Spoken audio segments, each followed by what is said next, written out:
Alrighty. The screen's gray for some reason. I don't know what's going on the It's side. gray? Yeah, I don't know why. It's like the whole video's in the side or something, and it's not like where it should be of being actually in the fucking thing. I don't know why that is. It worked for me.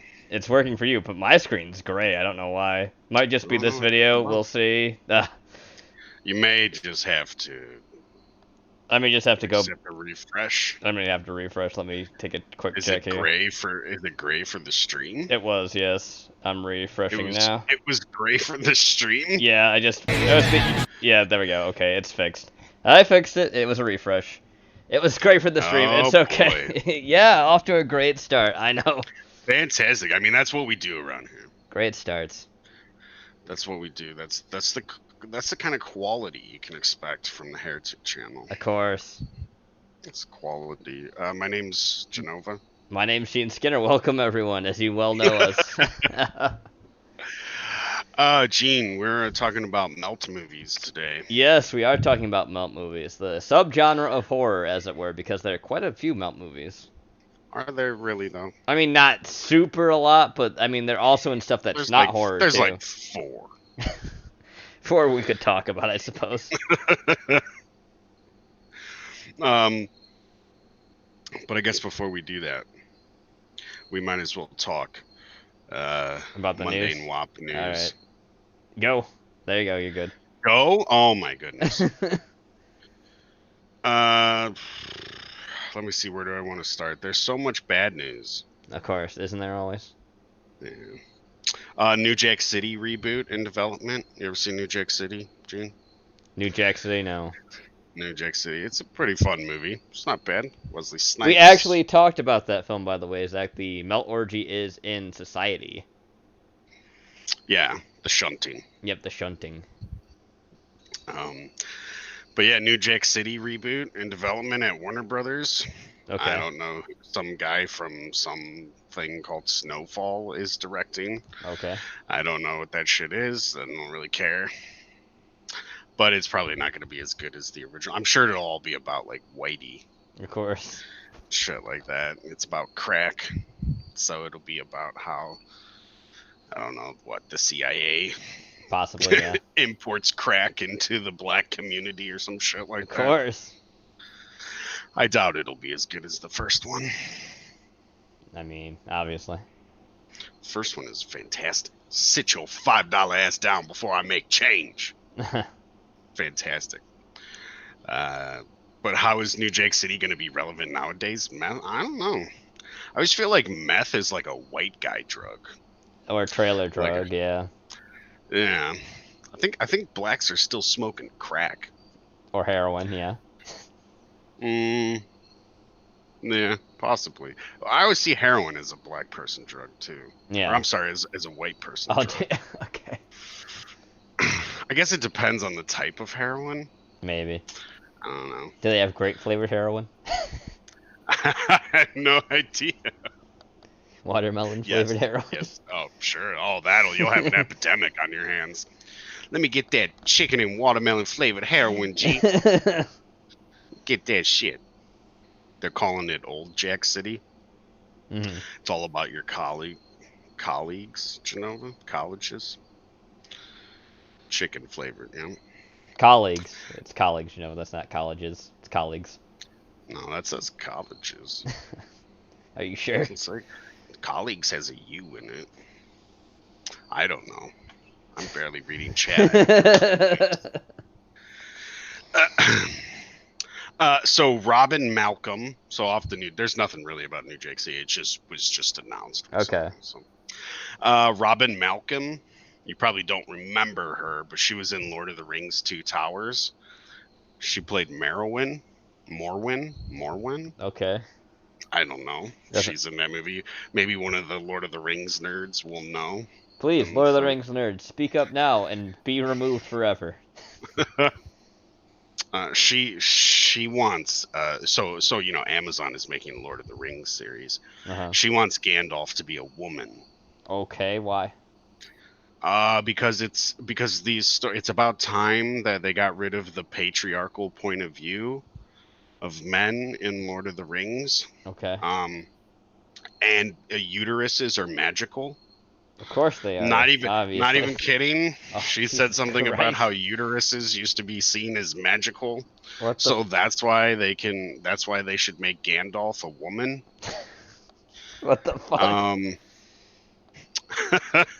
it seems sort of like, oh, they're putting that out there to test the waters to see if people will be receptive to that or not. But from what I remember is the Tolkien estate is very particular about things, and they hold the rights to everything, and if you don't do it their way, then you don't get Uh-huh. to do their Gee, movies. it's like Tolkien's son is very particular about that. So much so he was very angry at certain points that Peter Jackson did in his own father's movie or something. Just possibly, you know. Just possibly. She's the only one calling for it. Like, the headline made it seem like there was this mass call to make Gandalf a fucking Woman. woman, but then when you get into the article, it's just this woman Just this who one says woman. this. And I guess we have to take her. I guess we have to listen to her because she was in Lord of the Rings too. No one cares. I mean, I don't know what else she's been in, but every time I see a fucking nobody like come out and say things like that, it always seems like an attention grabbing A thing. little bit, yeah. Like give me attention. I need a job. Somebody let me be Gandalf in the new movie. Maybe if I fucking claim sexism or something like that, Something, I they'll guess. give me a fucking job. I I'm guess. not a good actress, No. so I have to get my job because Women, yes, if you don't give me a job, I'll tell everybody you tried to rape me. of course. Kind of shit. Of course. You grabbed my ass on the set of Two Towers. You leaned into me. You leaned into my breast area. Yeah, let's move the fuck on. Not a lot of news. Well, kind of, but Sony moving forward with Spider-Man in the Venom verse. Okay. That's what they're calling it. They're calling it the Venom verse. It's not the Spider-Man verse. It's Venom's universe, It's alright. it's the Venom verse. And they're not So giving it you'll back to Disney, right? well, as of right now, no. Um, it's actually been a day where we haven't had Disney Sony deal news, Mm-hmm. which I've actually been surprised about that there was none. Yeah, But that's a little bit surprising. Spider-Man basically moving into the Venom verse. They still have Tom Holland. His As contract Venom? still has him in. No, that's Tom Hardy. Oh, right. Tom Holland, the kid who plays Spider-Man. Oh, they'll have. Okay. He's still on his contract. He's still contractually obligated for like at least 2 or 3 more movies, I guess. Okay. So they're gonna throw him in some Venom movies. And Kill him, apparently, please. Just kill him in I those guess he'll movies. be in. I guess they want him in Venom 2, Okay. and it's very possible you'll see Carnage Okay. in Venomverse. Seems like a way for Sony said thanks for teaching us how to make movies, Disney, Okay. and take it from here. And if somebody ends up like buying us out, then you can have the rights back, I guess. But until then, you're either going to give us $10 billion or we'll make our own movies. All Because right. everybody was surprised that Venom was successful. Apparently, they were surprised Venom was successful. Jesus. They thought it was going to fail, Okay. but it was successful. A lot of people saw it. It made its money back. Is Venom gonna It's be a okay. woman in the next one? Or is it still Well, gonna... they do have Lady Venom or whatever her Yeah, name. she Venom. She Venom. Yeah. Yeah, they have her in the movie. Yeah, isn't she at the end or some Already. shit? Yeah, she's at the end for a little bit, and then she kisses Tom Hardy, and that's how Venom gets back inside Tom Hardy, Of course. and it leaves her. But apparently, they're gonna have more of her All right. because you need the she-Venom diversity. You need it, man. Venom was originally supposed to be female. Who gives a shit? I know. I'm just saying. They know, they know anything. I know about they don't. They don't. No, they don't. So I mean, we'll see. I saw the new Venom movie. It's okay. Yeah.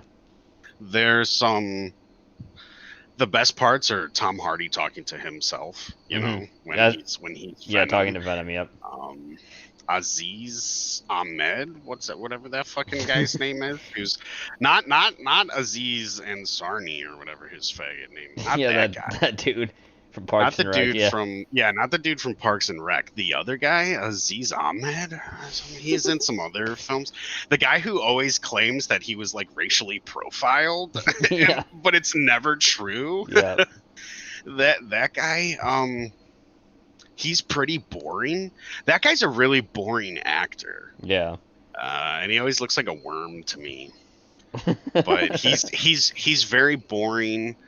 He's supposed to be the bad guy. Obviously, I think it's Riot, or I think it's Riot that gets that is like that Attaches to him. Yeah. attaches to him, and even that's kind of boring. Yeah. Riot's not really the most interesting one they could have picked. They could have picked I would have Lasher. I would have preferred a movie where Tom Hardy gets Venom, and then like he just it becomes like a vigilante movie. Yeah, that would have been better. But they didn't. They went the whole like, you know, Riot is trying to like take over the world basically type Oh thing. wow, real original. Yeah, he's trying to like send the rocket back into space to get more symbiotes because they have a couple of them. Yeah, it's from the symbiote planet. Yeah. Yeah, but he's trying to send a rocket back out there to bring the rest of them back to Earth to take over Earth and eat it. Yep. Which I think that's what they do. Not really, but it's complicated. So there's a rumor there's some Birds of Prey plot leaks. Now, if you remember when we discussed Birds of Prey, they said that Black Mask was going to be gay. yeah. Okay, so the plot leaks make it sound like they didn't change anything. Now, when we originally talked about this, they had said that they were the original plot was Cassandra Cain steals a diamond and swallows it, and inside that diamond are Black Mask dick pics Yeah. that he wants back. Yeah. But now the leaks are saying that it's not dick pics, but it is. They are dick pics. It's a sex tape. Oh boy. It's a gay sex tape Oh. that's inside the diamond. Okay. I don't know, but apparently the leaks that this is coming from, the person who has leaked things before has been accurate. Yeah. So these leaks, so people are taking this leak seriously. So Cassandra Cain, she's a thief. She's been raised to be a thief. She's very good at it. She gets a diamond. She swallows it. Inside the diamond is the Mask's gay sex tape. And the Mask starts to hunt her down. And she gets like, she basically finds like Harley Quinn, who's been kicked out of the house by the Joker. Uh-huh. Then there's the Huntress is in there. Yeah. And I think Black Canary is in there. And there's some other people. Everybody is like gender swapped, or not gender swapped, but like I think there's a lot of like, I think Black Canary is black. Okay. Maybe. I'm not sure. Poison Ivy's supposed to be too, isn't she? She's supposed to be Rihanna.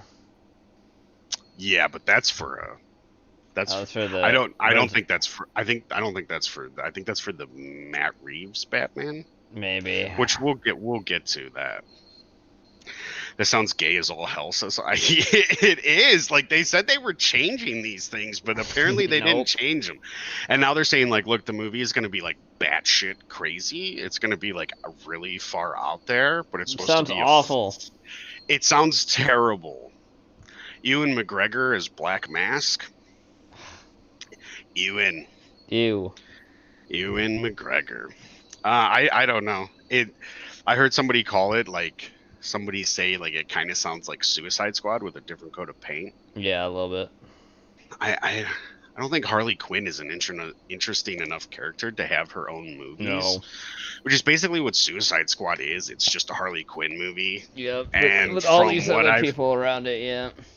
And the Birds of Prey sounds like it's just going to be a Harley Quinn movie itself.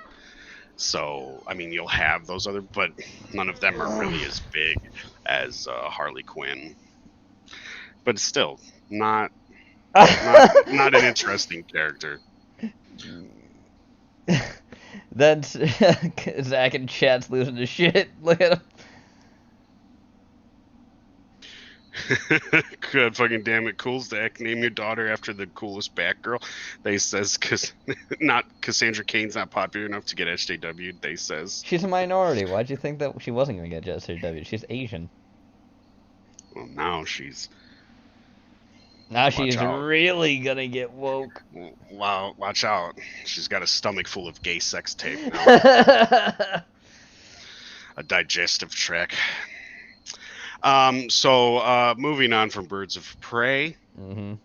Cruella de Vil Okay. will be played by a black woman. Disney with their race swapping. Of course. Cruella de Vil will be played by a black woman. At least she's not a ginger, I guess. So here's I the guess thing. it's So they're now they're just like swapping out heroes and villains for black people with black people, right? So what kind of message is that supposed to send to anybody? I have no idea. They could be it's good it, guys and criminals. Oh, great. it's played by a woman called Kirby Howell Baptiste. That's not a real She name. is well, it's not a good name. It's not a real That's name. for sure. Um she'll be playing Cruella de Vil. She was in some show. I don't know. I don't know who she is. This is the first time I'm hearing about her, and I'm sure after the live-action Disney remake of 101 Dalmatians Why do comes they out, have to keep doing this? They're losing that'll money be on the those a last lot, time aren't they? anybody hears about her. I mean, I guess it depends on the way you look at it. I'm pretty sure. I think they made money for Beauty and the Beast, Okay. but I think The Lion King lost money. And I think they pretty much broke even on Aladdin. So a good track record? No. But here's the thing about Disney. It's chiseled in stone. So they have to do it. They can't be seen to fail. Uh-huh. So They just like the can't Little be Mermaid seen. movie and 101 Dalmatians are gonna both bomb at the same time. I'm sure they will. Sure. I imagine they will. Um God. I guess I get the thing that's the oddest for me is I don't see the race swapping as something that actually speaks to black people. No. It seems like it's done to favor the teenage white girl crowd Yep. because those are the people that actually seem to care the most about that kind of thing. Yep. So it makes teenage white girls feel good about themselves to see a movie where a normally a white character would be is now a black character. Uh-huh. And I don't think you're actually I don't think you're speaking to minorities when you do that. I No. think you're You're speaking not. to teenage white girls. Yep. That's the market that has become the most coveted now, even though it's a small market. So we'll see what happens with that. Um, something small for James Wan new horror film. Okay. Is called it was called Buttercup. Silver Okay. Cup. It was under a title called Silver Cup, but that was the working title or just the code title, so people didn't know about. But they started principal photography today or yesterday, so they've started filming for the movie, and it will be titled Malignant, and it will be a modern Giallo film. Is basically what it's going to be. James Wan's Giallo film. Okay. I haven't heard of any of the actors in it, so I have no fucking clue who anybody is in it. But sometimes, a lot of times for movies, that works out better to get a no name than who can act than to get an actor from today who is basically a meme. You know, that's kind of why Ben Affleck Batman fails because you just see Ben Affleck when you're fucking when you're when you're watching the movie. Are you downstairs? Because you're breaking up. All right, moving on. I've been abandoned by Gene. He's abandoned me. Um, Jeffrey Wright. Apparently now Jeffrey Wright has been confirmed as Commissioner Gordon. And apparently Matt Reeves is looking to do a lot of race gender swapping for the movie. Why? Because that's what he wants to do. That's what sells movies, man. Race gender swapping. Okay. Apparently, he's trying to swap a lot of people. Okay. Um, Let's make now it. it Let's make a Batman movie on the long Halloween, but instead of following anything close to the actual story, let's swap everybody's gender. sure, why Make not? That's Batman the a hot thing. woman. That's the hot thing to do this now, isn't it? Uh huh. Make Batman a woman. Make Two-Face a woman. Make everybody a woman. Sure, all women Batman. Yeah, so Jeffrey Wright confirmed as Commissioner Gordon. Now they're saying Jonah Hill is still in talks, right? There's Mhm. been rumors going around that he might play the Riddler, Yeah. which would not fit, but that doesn't mean they won't do it. It's probably easier for him to play the Penguin than it is the Riddler. Yeah. Um, but he has had the offer on his table for a few months now, Mhm. and he's rejecting it. And do you know why he's rejecting it? Why is he rejecting it? He wants $10 million. Um, just to give you a little point of view of how much $10 million really is. Batman himself, Robert Pattinson, isn't even making half of that for his role. Nope. So Jonah Hill wants $10 million to come in and play Penguin or the Riddler or whoever he wants to fucking play. But the main character himself, Batman, is making maybe $2 to $3 million for the role. Jesus. Jonah Hill thinks he's bigger than Batman. I'm bigger than Batman. See, now I want to go look to see how much Arnold Schwarzenegger was paid compared to George Clooney in Batman and Robin, because I kind of think Arnold Schwarzenegger like probably got a bit more money, just a tad, because he seems like that kind of person. Yeah. Who's like, no, you're going to pay me more. You pay me more. Perfect. That was a great fucking Arnold Schwarzenegger impression. It was better than mine. He's not worth it. Says Cindy. I agree. Jonah Hill equals gay, says Weeb. And the thing is, Jonah Hill is like a face, so you automatically think of like other Jonah Hill roles before like your villains should probably be nobodies, or at least if they're not a nobody. Like, and I always hate to go back to Heath Ledger's Joker, but at least in that you couldn't even really tell it was Heath Ledger. Yeah, it's all the makeup and everything looked else, really different. Yep. So it took you out of that. But this nigga wants $10 million fucking dollars. Yeah, what a fag. He wants more money than Batman. I hope they don't give it to him. I mean, $10 million, that's got to come out of your budget. Yeah. So, and just another thing, Captain Marvel was paid, Brie Larson was paid $5 million. Ugh. And Benedict Cumberbatch for Doctor Strange for his own movie was paid $3 million. So there's a bit of a wage gap going on there, don't you think? Yeah, a little bit. Yeah. But it's probably because Benedict Cumberbatch is getting paid multiple $3 millions for other movies, probably. Possibly, yeah. Because he's in, Avengers and shit like that. Just like how Brie Larson's gonna be in so many more movies. Oh wait, they want to get rid of her. She's not at all. Oh. So since we're talking Batman, the Joker movie, it's got a lot of controversy around it, but apparently recently the FBI has warned the military. Yeah, I saw that. In Oklahoma after credible threats of a possible shooter situation that could be carried out during one of the opening theatricals of Joker. Okay. Apparently there was very disturbing. Imagine dying in a fucking Joaquin Phoenix movie. Apparently there was very disturbing and specific chatter on the dark web. Okay. We know about the scary dark web. The scary place, yeah. Thank you. So they told everybody to, be cautious, stay on your toes, always make sure there's 2 exits whatever room you walk into and shit like that. And see, this whole thing with the Joker movie is sort of it's making everything worse. Hmm. To me, it feels like the left is specifically sabotaging this movie because it's not what they thought it was going to be, Yep.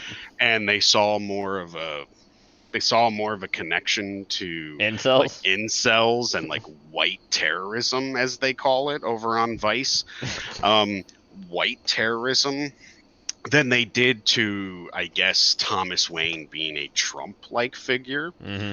which is what they said from the beginning. But now, like the whole script has flipped on them, and everybody sort of turned against them. And uh, families of the Dark Knight shooting that happened, the Dark Knight Rises Yeah. shooting that happened. Apparently, it's a group called Survivors Empowered. Okay. They seem to be. They wrote a letter to Warner Brothers about the movie, and they basically demanded that Warner Brothers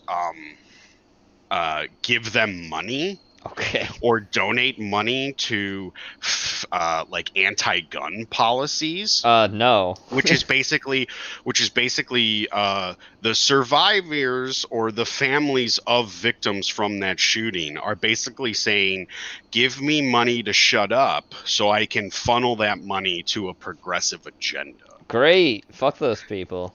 So now, so these, I don't care if you're a family of a victim. You're not taking our fucking guns. Nope. You never Uh, will. I will not comply. Nope. Nobody should or ever.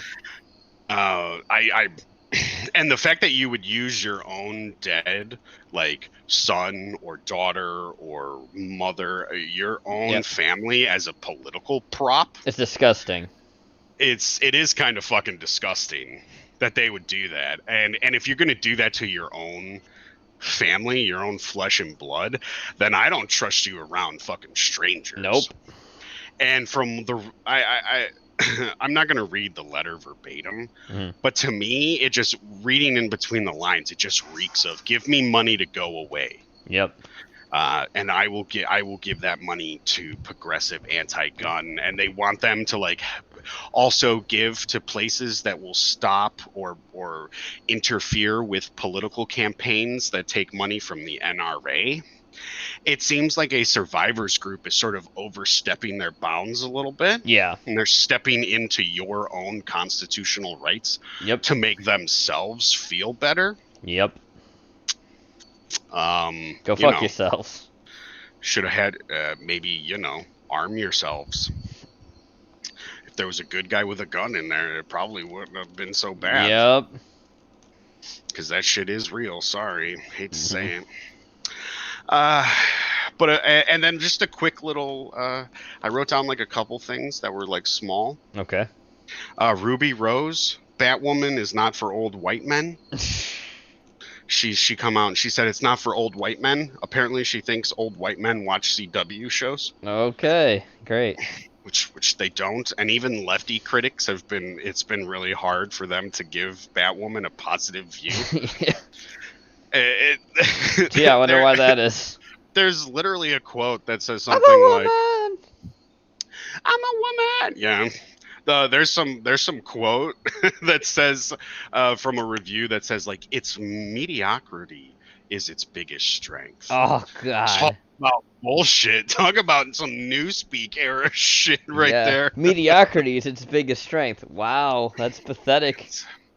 Its mediocrity is its biggest strength. Really? Okay. Hello, Moppy. Sure. Moppy, you're in there. They were saying that it was boring and it fails to meet the standards, but that it's an important TV show, I No, guess, it still. isn't.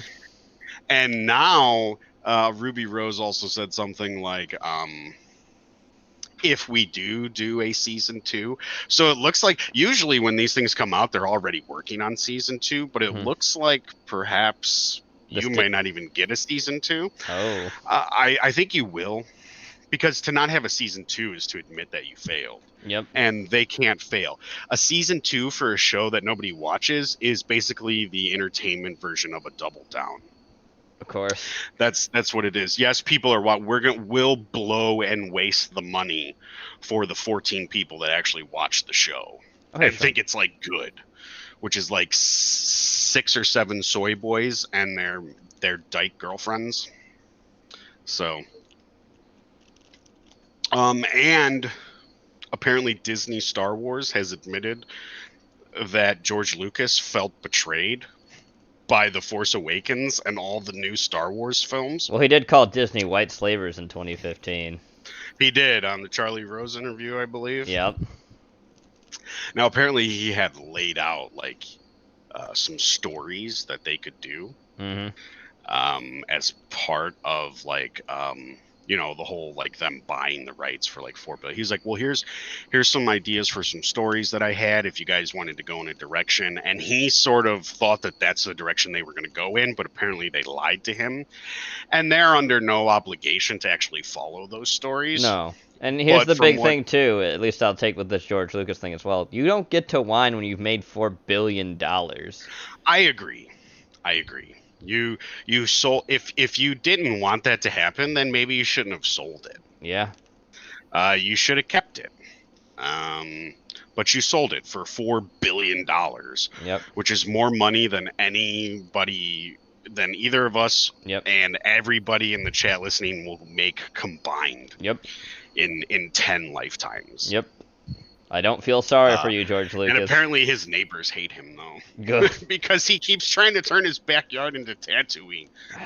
Wow. I don't know why, but he wants his backyard to be some kind of fucking desert planet. No clue. What the fuck? But he felt betrayed when he saw The Force Awakens. He was like, there's nothing new here. This is just a remake. What do you expect from J.J. Abrams? Well, yeah. I mean, we know this, but they don't know these things. No. It's quite obvious for most of us. But when it comes, even if it's obvious for like studio execs, even if they watched it, right, and they said, JJ, this is just the same thing from the last time. What are you doing? I'm grabbing at people's heartstrings. Yep. They said, who cares? Yep. By the time they see it, we'll already have their money. Yep. So they don't fucking care. No, they did not. I think they thought they would, whether regardless or not, they'd make all the money on the toys, like Star Wars. Like that's the biggest success story for Star Wars. Yeah. But toy revenue for Star Wars is down. Like nobody's buying the toys anymore. They bankrupt Target. Yeah. And apparently, sorry, not Toys R Us. They bankrupt. Excuse me. Sure. Yeah. It's sort of like what they do with the comic things too. They force you to buy a certain amount, even though you really are going to sell like maybe 1, but they force you to buy 10. They used none of his suggestions, but he should have thought of that before. So exactly, Cindy. Weeb says J.J. Abrams is a faggot, and I hope a lens flare kills him in Minecraft. Says Weeb. Hopefully. It's very mystery box. When the fuck Jericho getting a 4th fucking season? Zach, Jericho was such a great fucking show, and they never gave us a real fucking 4th season, and they're fucking never gonna, because all the good shit gets canceled and all the terrible shit gets fucking pushed forward. Yep, and that's where all the fucking money goes. Yep. But that's the news. It's terrible. Like usual, yeah. But folks, I did. If you want to go to Dago on film. 1 second as I switch everything over. Gotta get rid of image. There's the image gone. Now I gotta get rid of this window that we're looking at, which is you. Woo! And now we got Dago on film. All right, tell them all about it. I watched the new Doom Annihilation movie, kids, and it was embarrassing. It was so bad. I from the minute it started, I was taken aback. I said, no, this can't be the real movie. They're going to pan back. They're going to pan out, and they're going to be like on a movie set for some reason. Oh, how naive to believe that. Oh yes, how naive I was. I am not exaggerating in any way when I tell you that this movie has the same level of CGI and the same level of Production quality. production quality, of acting, as a sci-fi primetime science fiction show like Battlestar Galactica Or Doctor Who. or like BBC Doctor Who. Yep. Like it looks just like that. It has that same filter Mm-hmm. on it. You can tell you're on a set somewhere and that they're not actually, well, I don't want to say they're not actually on a Mars thing or whatever, but like they they are on a sound stage. They clearly built a set.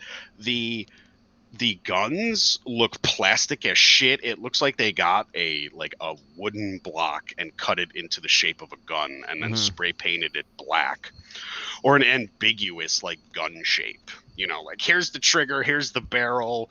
We'll pretend to put like a sight on the top of it, and there you fucking go.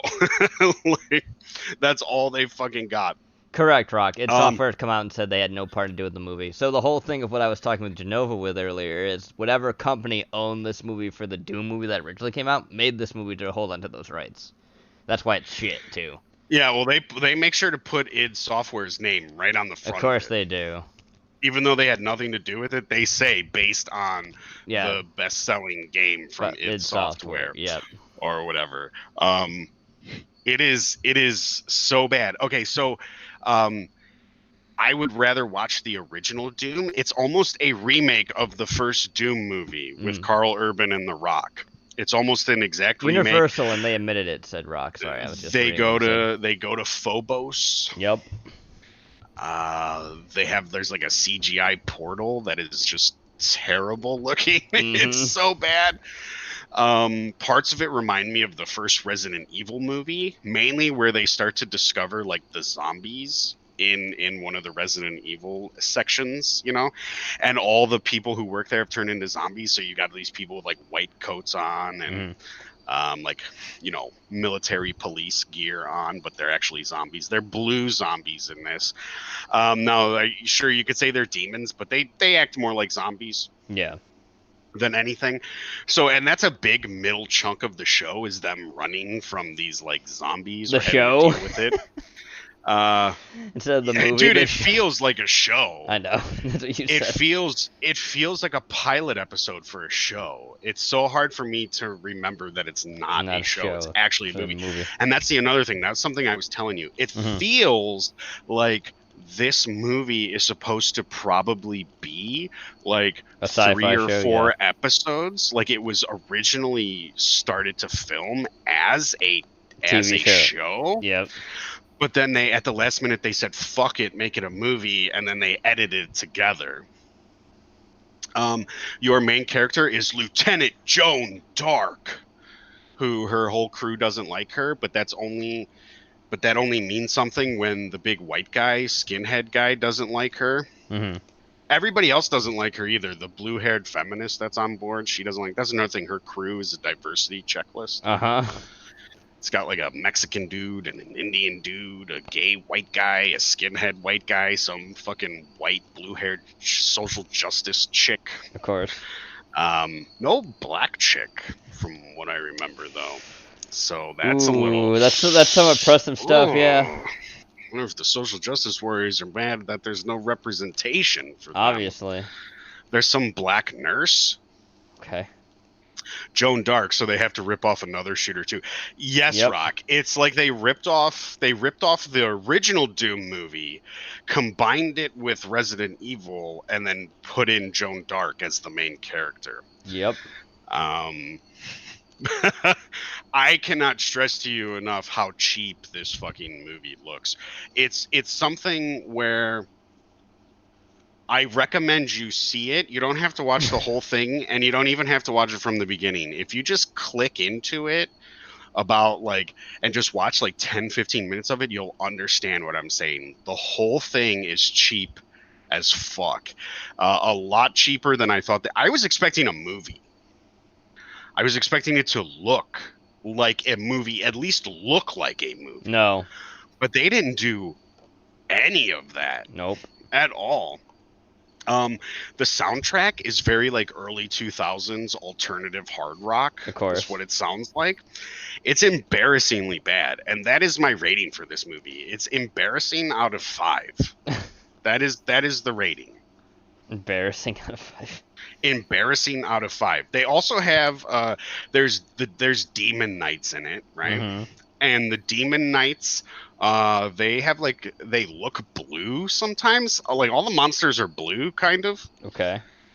And then the demon knights like they shoot fireballs from their chest, like Ryu shoots Hadokens. Uh-huh. They like swirl the balls like they're at a rave, and then when it's big enough, they like they like step forward and push their arms out like they're pushing chi balls at each other. Of course. It's fucking terrible. And then the ending is basically left ambiguous. They're gonna make Like another movie. Don't you worry. there's a doctor, there's like the evil doctor guy, Mm-hmm. and you start to find out that like he's clearly a bad guy and he's probably going to end up changing, but you don't ever get to see that. They open the portal and they turn it on, and Joan Dark jumps through, and she's like on Earth, and she's like telling them they've got to close the portal and do all these things, and the doctors are like, or the scientists or whatever they are, Mm-hmm. they're like, look, you've just had a traumatic experience. It can be traumatic traveling like that. Just calm down. We're just waiting for the doctor to come through. And just as they're talking, like the AI is very much like, prepare for transport, like, and they're like, oh, that's probably the doctor now, and they look over to the portal, which is terrible CGI, Yep. and um like you kind of hear like this sort of like inhuman noise, Mm. and then it goes black. Just as like perhaps something's about to come out of there, it goes black, and that's where it is. It's almost like stay tuned for episode 2. Yep. It's so holy shit. I recommend watching it just so you can laugh, Ugh. just so you can like you have to witness how bad it is on your own, Mm-hmm. because people might think I'm exaggerating. I'm not exaggerating. You will be shocked by how incompetent it actually is. 2021 Doom 7 starring John Romero. John Romero's game, Blue by the because way, that's the flopped. color By the costed way, with the Doom series. he made quote unquote a Doom 4 called Sigil, and it actually flopped bad. A lot of people did not like that because he barely put any effort into making the fucking thing, and charged premium Jenova, money for it too. Jenova, you're not PewDiePie. You have to give real ratings. Porky, get your black ass out of here. What show is Jenova talking about? It's not a show, Jenny. Excuse me. Dying. Jenny, it's the new Doom Annihilation movie. It looks like a show, but it's not a show, it's a movie. It's a movie that is on the same level as a cheap sci-fi show. It's cheap sci-fi. The thing is, like, Stargate, what is it, SG-1? That shit's, like, actually entertaining, but the CGI is bad, Yeah. The production quality isn't the best, but you sort of expect that from a sci-fi show. Not A not movie. from whoever the fuck is putting this movie out. I expect it to at least look like a movie. Mm-hmm. No, it has the same filter you get from all those like BBC sci-fi shows, like I said, like Doctor Who and shit like that. Ugh. But that is I love Uwe Boll Rock. I miss him. I wish he put out more shit. I want a Uwe Boll like cinematic universe. Oh god. That's what I fucking want. Porky's raising his fists in the air for his diversity power of Black Panther movement there. Porky. Black ass. Get your black ass out of here, Porky. I'm gonna check the trailer now. Then I haven't seen the trailer, so I don't know if it'll give you a good enough vibe of how cheap this movie actually is. I've seen it. Yeah, it does. It does. I don't remember if there's like a certain like sort of like filter, or if they changed the color palette on the trailer or not, because I was not expecting this. I swear I sat there just wide-eyed in awe of the audacity Yep. to fucking make this movie. Correct, Rock. Who needs Doom Guy, she said. Yep. Who needs Doom Guy? Oh my god. Rampage is a fun movie, Zach, definitely. But that is Dago on film. It's embarrassing. It's an hour and 36 minutes of just embarrassment, yeah. It's just embarrassment. That's all it is. So let's move on to melting movies. That's it. Dago on film is over. Melting movies. Gene, what do you want to do? Is there anything we need to watch? Or no. Do you want to talk about something first? We are going to talk about a film first, and it's the one I put at the bottom of the list of all the films. That's right, Jenny. A woman. Postal is still the only good video game movie, says Rock.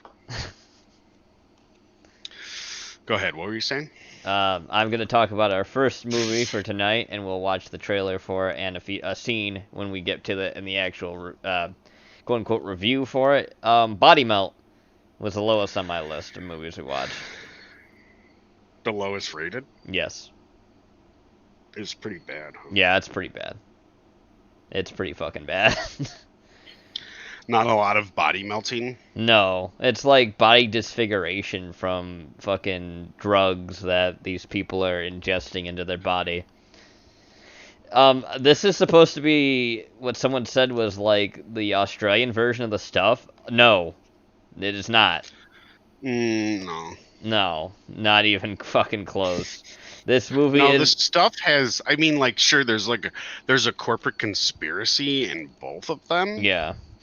But it's not like The Stuff at all, really. No, it's not as entertaining as The Stuff is. It's actually pretty dull in a lot of parts. And there isn't enough body melting. No, there is not for a movie that's supposed to be body There's melting. I have it written down.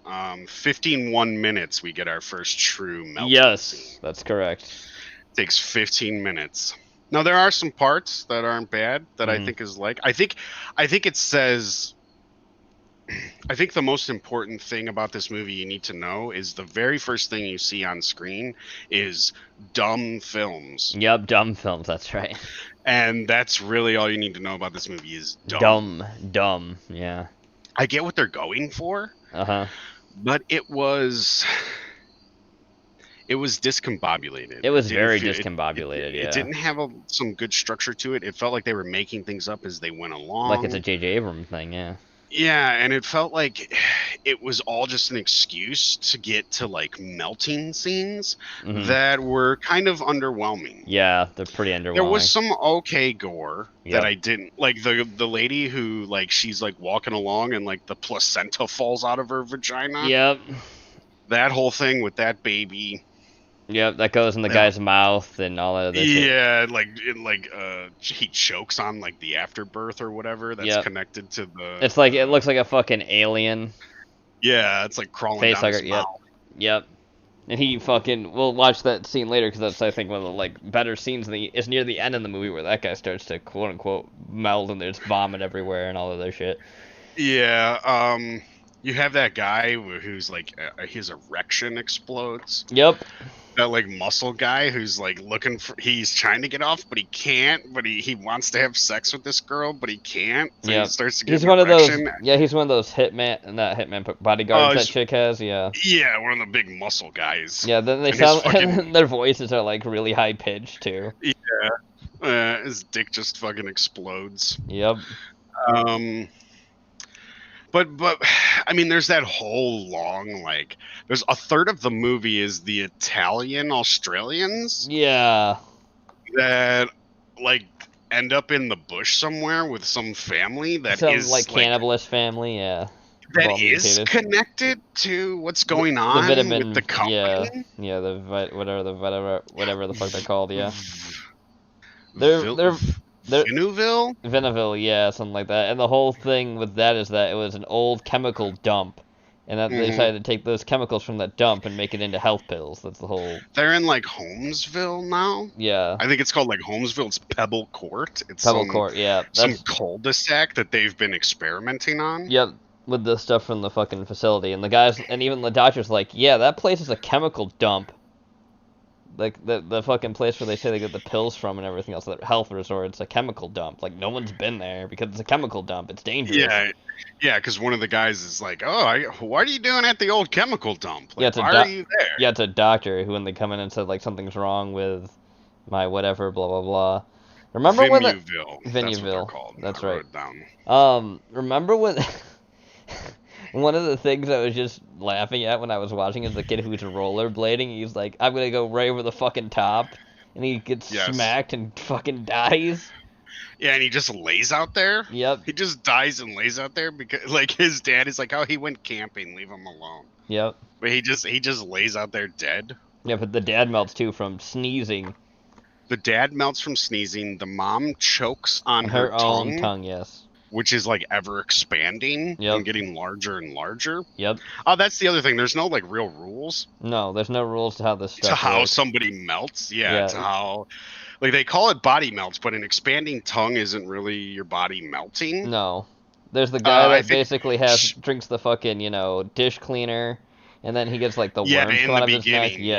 yeah, he's trying to like counteract the drug, I guess. I guess, yeah. He's like some scientist guy who was working on it, yep. but like that woman, our main villain, who she has one of the only true melting scenes Yeah. where her like whole head deflates on itself and Yep. everything, and she just melts down into a puddle. Yep. She like injects him with that shit like right in the beginning of the movie. Yep. And she's like, they know that he's like about to like expose Expose them them, or yep. something. Yeah, for what they've been doing and all their experiments and shit. So he doesn't even really melt, that guy. No, he like His splits. throat just sort of like splits open And a there's little worms bit. inside him, yeah. Yeah, it's fucking weird. They never Body melt is not the correct name for this No, movie. it should just be called Corporation of Mutation or some shit. Like that'd make more sense. Yeah, that is way better than body melt, because I was expecting body melting. I didn't get that. We'll talk about this movie later because it's probably like the quintessential body melt movie. But Yeah. like, Street Trash has like rules to like how somebody melts. Yeah, it's different in it, every and time. this one doesn't. Yeah, it's different every time everyone melts in Street Trash, but at least it's consistent with how they Yeah. fucking melt. Like you Yes, drink they use like different colors in Yep. Street Trash, like depending on the melting scene. There's a lot of different colors and Yep. shit like that. But in this one, you're not sure if somebody's is gonna melt or if their baby is gonna explode from inside of them, or Yeah. if their tongue is gonna enlarge, or if their face is like half gone at a certain point. Yeah, it's just not. Some not of the consistent. practical effects are pretty good. Yep. So But other than that, I like the idea that the first thing you experience is like hallucinations is apparently like the side effects of this drug. Hallucinations, then like your body starts to corrode, and then it's just like more pain. I guess, yeah. I don't like he never really explains what like how the side effects are working exactly. It's just like, Well, oh that's the thing. They don't No. get their own movie rules down. no, they don't. And you could say like, oh well, it's just a cheap, independent like body melt movie. Like it's called Body Melt. Of course, it's not going to be. But but at least have body consistent melt, yeah, rules for your right? body melting, yeah. And there's the whole like the hillbillies out in the fucking bush are all like mutants. Yeah. Like the main character, he was like a scientist that helped work on the drug. Yeah, and that's why he got And he's got like super hearing. Yep. Yeah. My favorite part about that is how they've basically like booby trapped the truck so that it just drives in circles. Yep. So you can never get away. It Yep. just drives in circles. And that whole like story sub whatever you want to call it, that whole fucking thing is like a third of the movie. We follow these fucking two fucking Italians. How did you feel about and I just weird, at least I felt it was out of place, that there's literal like scenes of pornos cut into the movie? Yeah, that seems weird. Yeah, that's really weird. Like actual porn cut into the movie. I don't know why they would do that. Probably because I don't know. Maybe it's an homage to 42nd Street. I have no clue. I don't know. But they clearly want to be like a grindhouse type of film. It's not. No. You can't purposely make a grindhouse film. No. those movies are like you can't you can't purposely make a bad movie. No. It doesn't work like that. Because when you try, you make a movie that's just like, oh, it's when so you get somebody dull. who is trying to make a good movie, Yes. like Tommy Wiseau or Neil Breen Mhm. or Reb Brown. Yep. Like when you're getting people who are they're putting out their best and it's just terrible. That's where the best bad movie comes from. But when you get like fanboys who are like, oh, I love The Room, I love Neil Breen, I'm gonna make my own bad movie, and it just doesn't work. No. You can't try to do those things. They just have to happen. Yeah, they have to happen. And sometimes you try your all, and it's a bad movie. It's still not that classification of bad movie that people are looking for. And now there's like a new bad movie like every year. Like, oh, this is the new bad movie that everybody's. It's like, no, it's not. Those are usually cult hits that people have like. It's taken years for them to sort of acquire. Neil Breen's sort of like the newest person to add to that whole thing. Mm-hmm. Those are bogans. That's just what they're like in real life. Yeah, the hillbillies out. Yeah, they're bogans out in. Because it's a fetish movie. I don't want to know what kind of fetishes this shit is in this movie. No, if it's a fetish movie, it's. I mean, I won't doubt that this is probably somebody's fetish, melting of some kind. Yep. So we've talked about the movie, but let's show the trailer for it itself so people get an idea what it looks like. I'll keep an eye on the Gmail. Hopefully we can. Do you need me to click it? No, I got it. I just clicked it. Here we go. Here's the Body Melt trailer. And yeah, this music plays throughout, like this kind of music. To Terra's new dead end. Dead end's right. That's the guy that's drinking. Yep. He sees that chick. Oh no. There he is. That's like right after he shrieks. Yep, he's one of the scientists. Glandular, he says, is the second thing. Body melt. Look, it's melting in the. He was one healthy dude. Super healthy. Naturally healthy. They really focus on like new drugs here, right? one scene. Tits. I'm talking 90s, man. 90s drugs. Enhancers.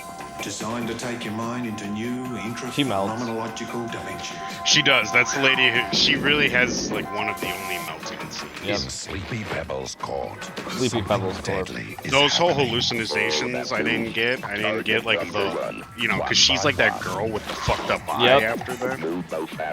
They're dying. Yep, there's him melting. The sperm donor's like, gets his dick cut off and she eats That's him. That's the wog getting killed by a bogan. Because nothing can. Yep, there's their placenta falling out. Up until their birth, babies are the ultimate parasite. The madness. Something is wrong. The madness. What is this? A new age of human potential. That's technically the antidote thing, quote unquote, so you don't like explode when the shit changes your body. Yep, there's the placenta union. Afraid I don't visit your street. Got any good drugs, lately? Look at his face. Well, that was Pa Bogan. Yep. With his fucking super hairy body melt. Yeah, and apparently the drug is like designed as some sort of like, it's supposed to give you like superhuman abilities. Yeah, it's supposed to, but it doesn't work the way they want it to. No, not at all. Yeah. Of course. It makes you unstable and die. So here's the end of the movie itself, the throw up scene. And everybody's cutting shit. Now look, we finally caught him in your office, Sam. Now the only my office. The young Jordan's trapped in there with him. In my office? I did like these two cops. They were pretty good actors. What do you think? Do you like them? Yeah, they're alright. This whole movie, the thing about this movie is that it's not a good film. No. Like, not even like a good bad film. No. But it's not hard to watch. No. Like, yeah, I can put it. I've seen it. It wasn't a chore to sit through it, really. Nothing really made any sense. No, like this scene. This guy just losing his shit and puking everywhere doesn't make any sense.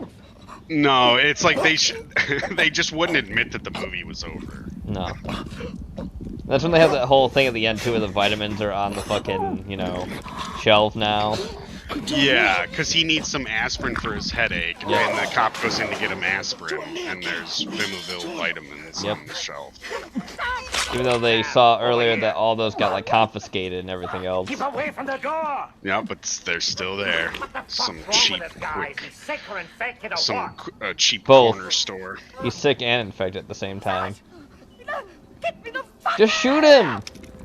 Get the paramedics! Get Willie up here now! Blow up and melt already. And yeah, they show like the scenes of digestive tracts for whatever reason. Yeah, I don't know what that's about. The guy faint? They go inside the body. Oh, no, we're not gonna watch this yet. Okay, so go back to us. So what would we rate this movie? I gave it a 2 out of 5. Me too. I gave it a 2 just because, like, it doesn't take itself too seriously. No. There's never really, like, a serious tone. It's clear that even if they didn't make the best movie, that they were clearly having fun. Mm-hmm. So that goes through some points. And the special effects, while over the top, are actually kind of cool. Like, I don't, they're gross. It's a body melt movie, so you're looking for gross. Are they as good as the special effects in Street Trash? No, that has some of the best melting I've seen. And speaking of, we'll move right to Street Trash. Do you want to go into Street Trash? Yes. What did you rate it? 2 out of 5? Yes, I rated Body Melt 2 out of 5. Yeah. Okay. Yes, Street Trash. Since we're going right into Street Trash, this is probably the quintessential melt movie. Yes, I would say so too. The only thing I can think of that kind of made the genre itself, where it's kind of more of a like monster movie in general, though, is the original Blob. Is what kind of made melt movies in a sense. Yeah, I guess. I mean, do you think of any of stuff before the 1950s, or there's anything else like melt-wise? Because I don't really think of too much yet before the Blob. No, I always see the Blob as more of like a digestive movie. Kind of, yeah. But I mean, people do melt you it. Get digested. Yeah, you get from the acid or whatever it is. That's the Blob or whatever. They sort of melt and shit like that. But it is an alien invasion movie. I think in terms of like special effects, like melting, like this movie is about Street Trash is about Viper, which is a shitty wine. I think it's called Tenafly Viper. Yeah, Tenafly Viper. Yep. Which is a shitty liquor. Yep. Which clearly has some kind of chemical thing in it. The bums drink it. And Sorry, were you saying something was just drinking Viper? Yeah. One of the main bums looks like Manos, Hands of Fate. Yes, he does. It's so fucking. But Street Trash is like, it is one of those like good bad movies. Mm-hmm. It's got a lot of people who worked on Street Trash they're working on like things. They're working on like Avengers movies, and they're working on like Titanic with James Cameron. And the funny thing about that is the reason why is because the people who made Street Trash, the guy who helped produce it, was a teacher of a school in New York City, which is a film school. Yep. And these were all filmmakers, and he helped his student, who is in the movie, actually produce the movie. Because there was, before anything else, a short they also made as well, which we have on the list to play and watch as well. Bryan Singer. Yes. Bryan Singer was a production assistant. Yep. Bryan Singer's wrapped up in his own old fucking Me Too stuff, yep. Yeah. Now this is the short film. Mm. I skipped through it. I don't know how necessarily. I mean, it's the short film that the full length movie is based on. Yes. So, whether or not the melting effects are as good as they are in the movie, I don't think they are, because I think it was lower budget when they were pitching the idea to their teacher. Sure. But let's take a look and let's see. Yeah, let's take a look. Let's see if we can get through this. All right. It's 14 minutes long. Yeah. This looks it's like the same building where he finds the fucking Viper, so that's a good sign. Does the Incredible Melting Man melt a lot? Incredible Melting Man would probably be a better progenitor. Yeah. Yeah, well, the special effects in the Incredible Melting Man are done by Rick Baker. Yep.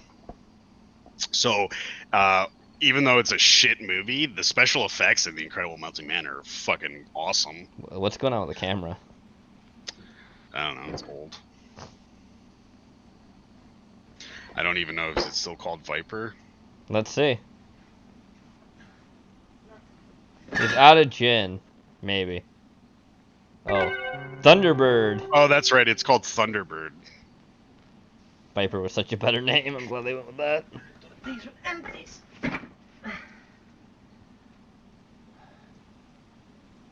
Oh yeah, drinking on the job, living the life. And this is basically what happens in the movie. Yeah. Some liquor store owner finds finds an old box of Viper. Yep. Under the stairs or some shit. Yeah, yeah. He needs something cheap to sell. He's selling them for $1. Yep. It's all profit. Of course, and the guy's Jewish too. He has a Jewish necklace on.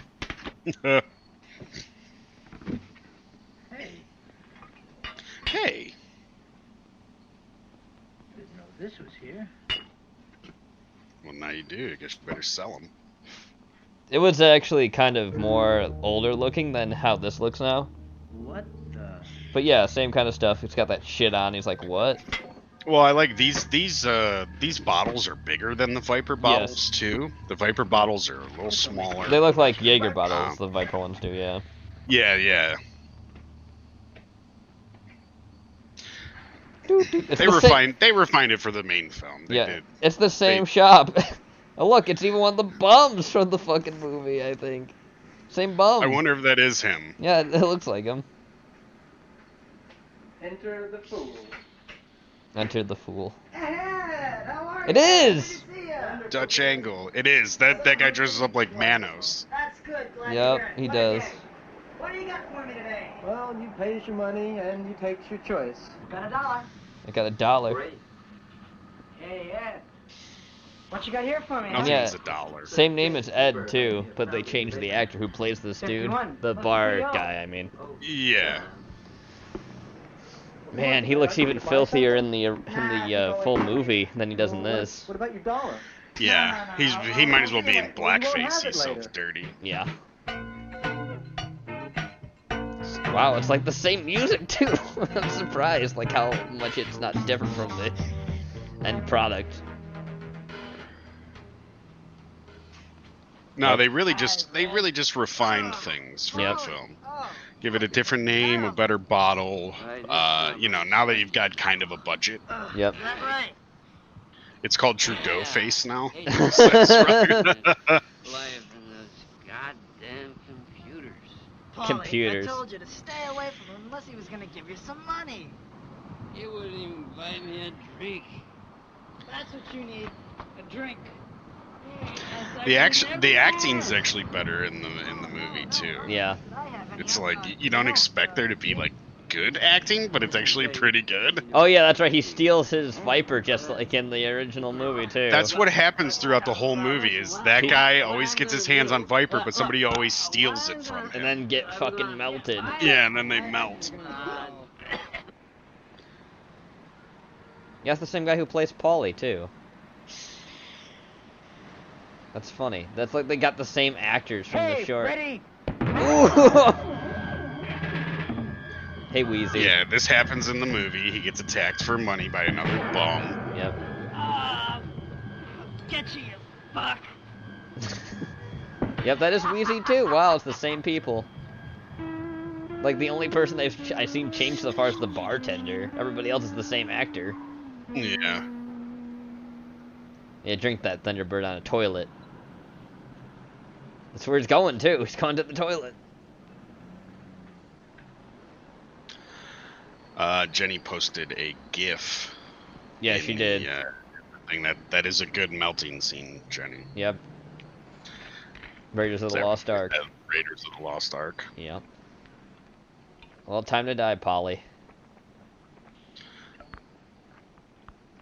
Let's see what it's like in the non-finished version.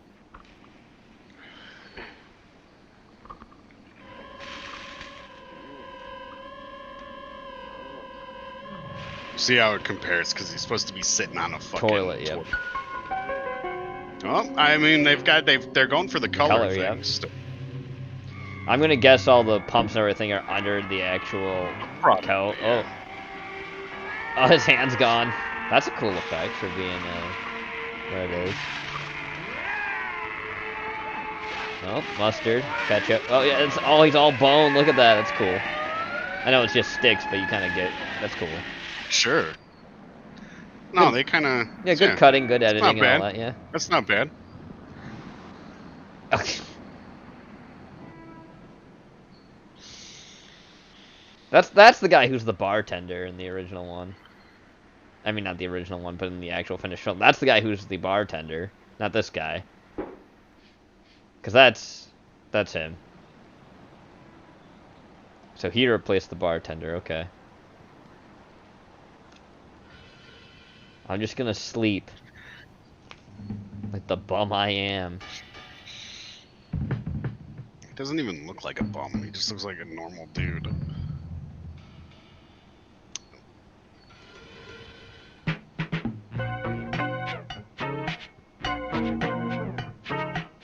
YouTube is censoring Goyim now?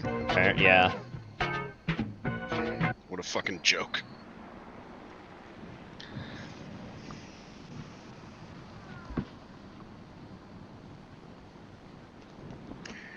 Can I sleep? Wow. Can I sleep in here? Yes, they do have a good melting semen killer clowns as well. Strong.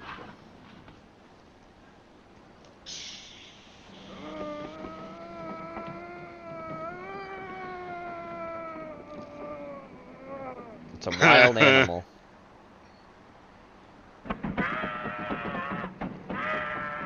Yeah, run. Leave. He pissed himself.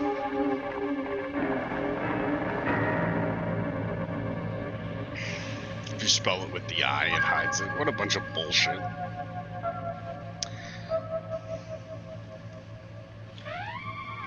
He's fine. That's just what happens in New York City.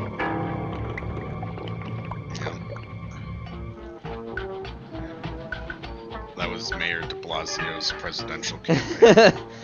Who the fuck is this? Oh yeah, it's that dude. It's the fat bum that explodes in the movie. You got a drink? Sure. He just spills some paint buckets? No, he is the paint buckets. I'm kind of broke. Didn't you get anything from Ed's? No, you're gonna get something. I'll wait. No, I'm just going in there I to think talk this to guy him. might actually be I'll wait retarded. anyway in case you Possibly. change your mind. I stopped drinking. Yeah, Yeah, is that right? that's right. He explodes. Let's see if he explodes in this too. I got my dollar. I need some more Viper. Great. Great, now I need my penny. It's never $1. It's always $1.01.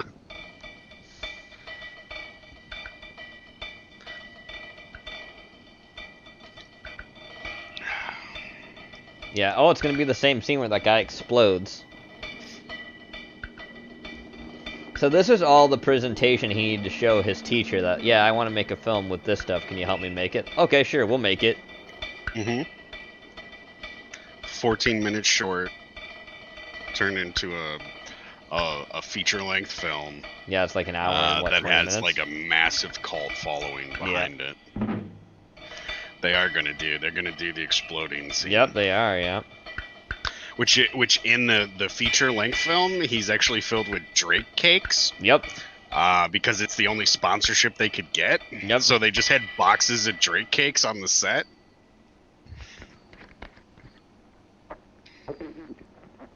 Imagine Drake cakes fucking sponsoring your film. Yep.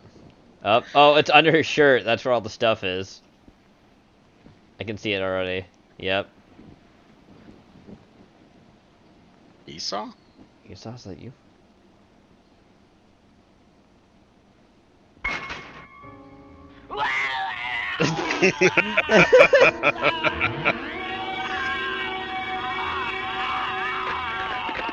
Is that like a... It's just his head poking out, but it's a skinny guy body. Drake saw. Drank. Sorry, Drank saw. Drake saw. Way too thin to be Esau, says Zach. Too thin.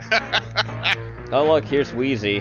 Wheezy's gonna take the bottle from him. Because that's what he does in the film too. He tricks the guy who beat him up to drink that. Don't drink my Viper. I'm gonna shit my pants, man. Instead of warning his friend not to drink that shit, he does some petty revenge instead to Wheezy. Wheezy's not his friend. No. I know, his friend Mike, or the bartender dude. That's who he was gonna go warn, but then he does the petty shit to Wheezy instead. Where he makes him drink that stuff. And he says the whole stuff, I'm gonna shit my pants if I don't have my drink. Hey Goshen, how's it going?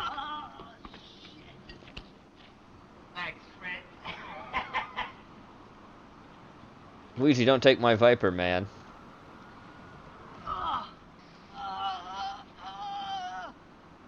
Oh, the pain! Oh, agony! Oh. Does someone named Patty melt in any of these movies? It's real. That's a great joke, Porky. Fantastic. There goes Wheezy. Bringing out the big guns on Porky. The effect's better in the finished film. I'll be here all night, folks. Yep, now his friend's gonna die, just like in the movie, because he drinks the Viper. Wheezy's a fucking puddle. Oh, look at that steam effect. That's cool.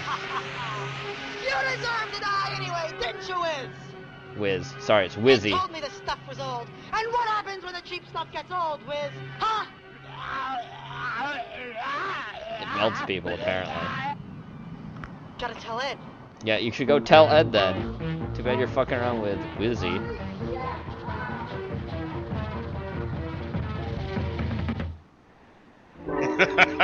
Yep, here comes this scene too, which is also the way in the he movie. fucking runs.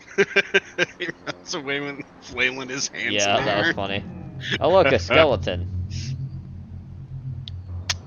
Ed, Wizzy just melted all over. It's from the T-bird. Did you drink this? Yep, he just did. Don't trip on me, Ed. Life lesson: never drink the cheap stuff. That's great. Yep. The American classic. Oh, That doesn't happen in the original. I mean, this does, but he didn't spit on him. No. it's gross. Oh, the eyeball's gone. Yeah, Oh! pretty Got cool. that in.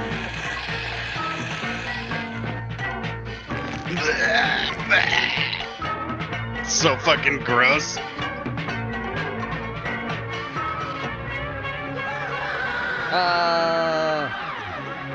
Yeah, usually when the stuff from street trash gets on you, it also starts to melt you as well. It's not good to be in contact with it.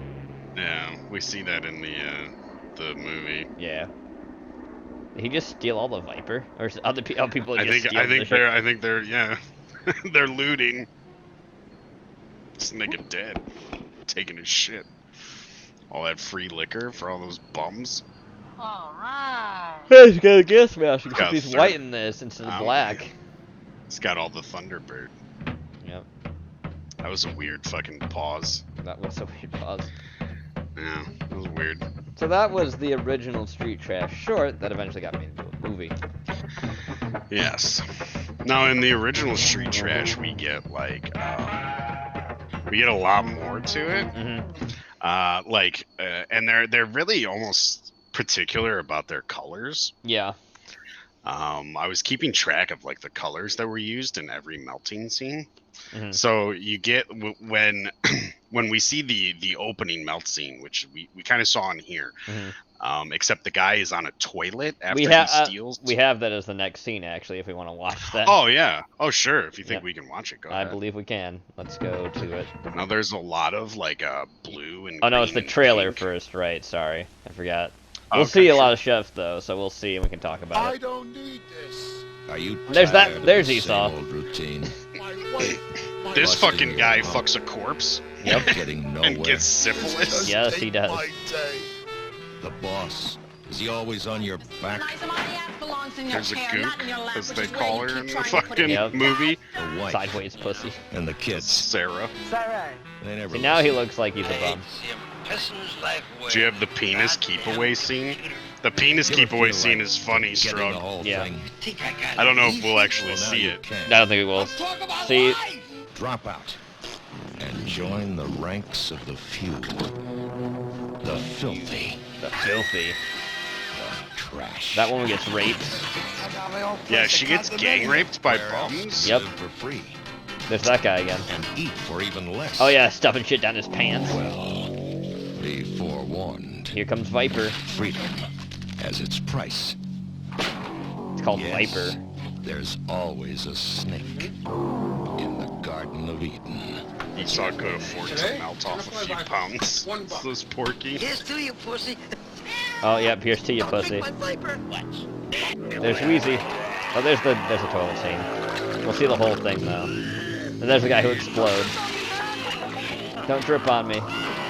Yep, there's the producer of the movie. He's got egged on. Hey, look who it is! It's our friend. It's our boy from Frankenhooker. That happens. More of the toilet scene.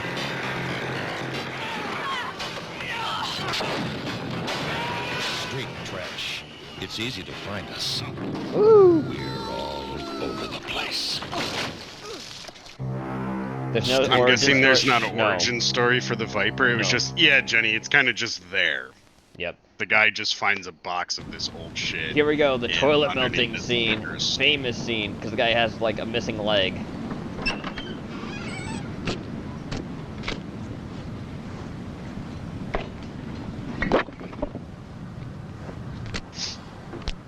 No, he doesn't have a missing leg. It's just he's This is purple. this is the first melt scene from Yep. the movie.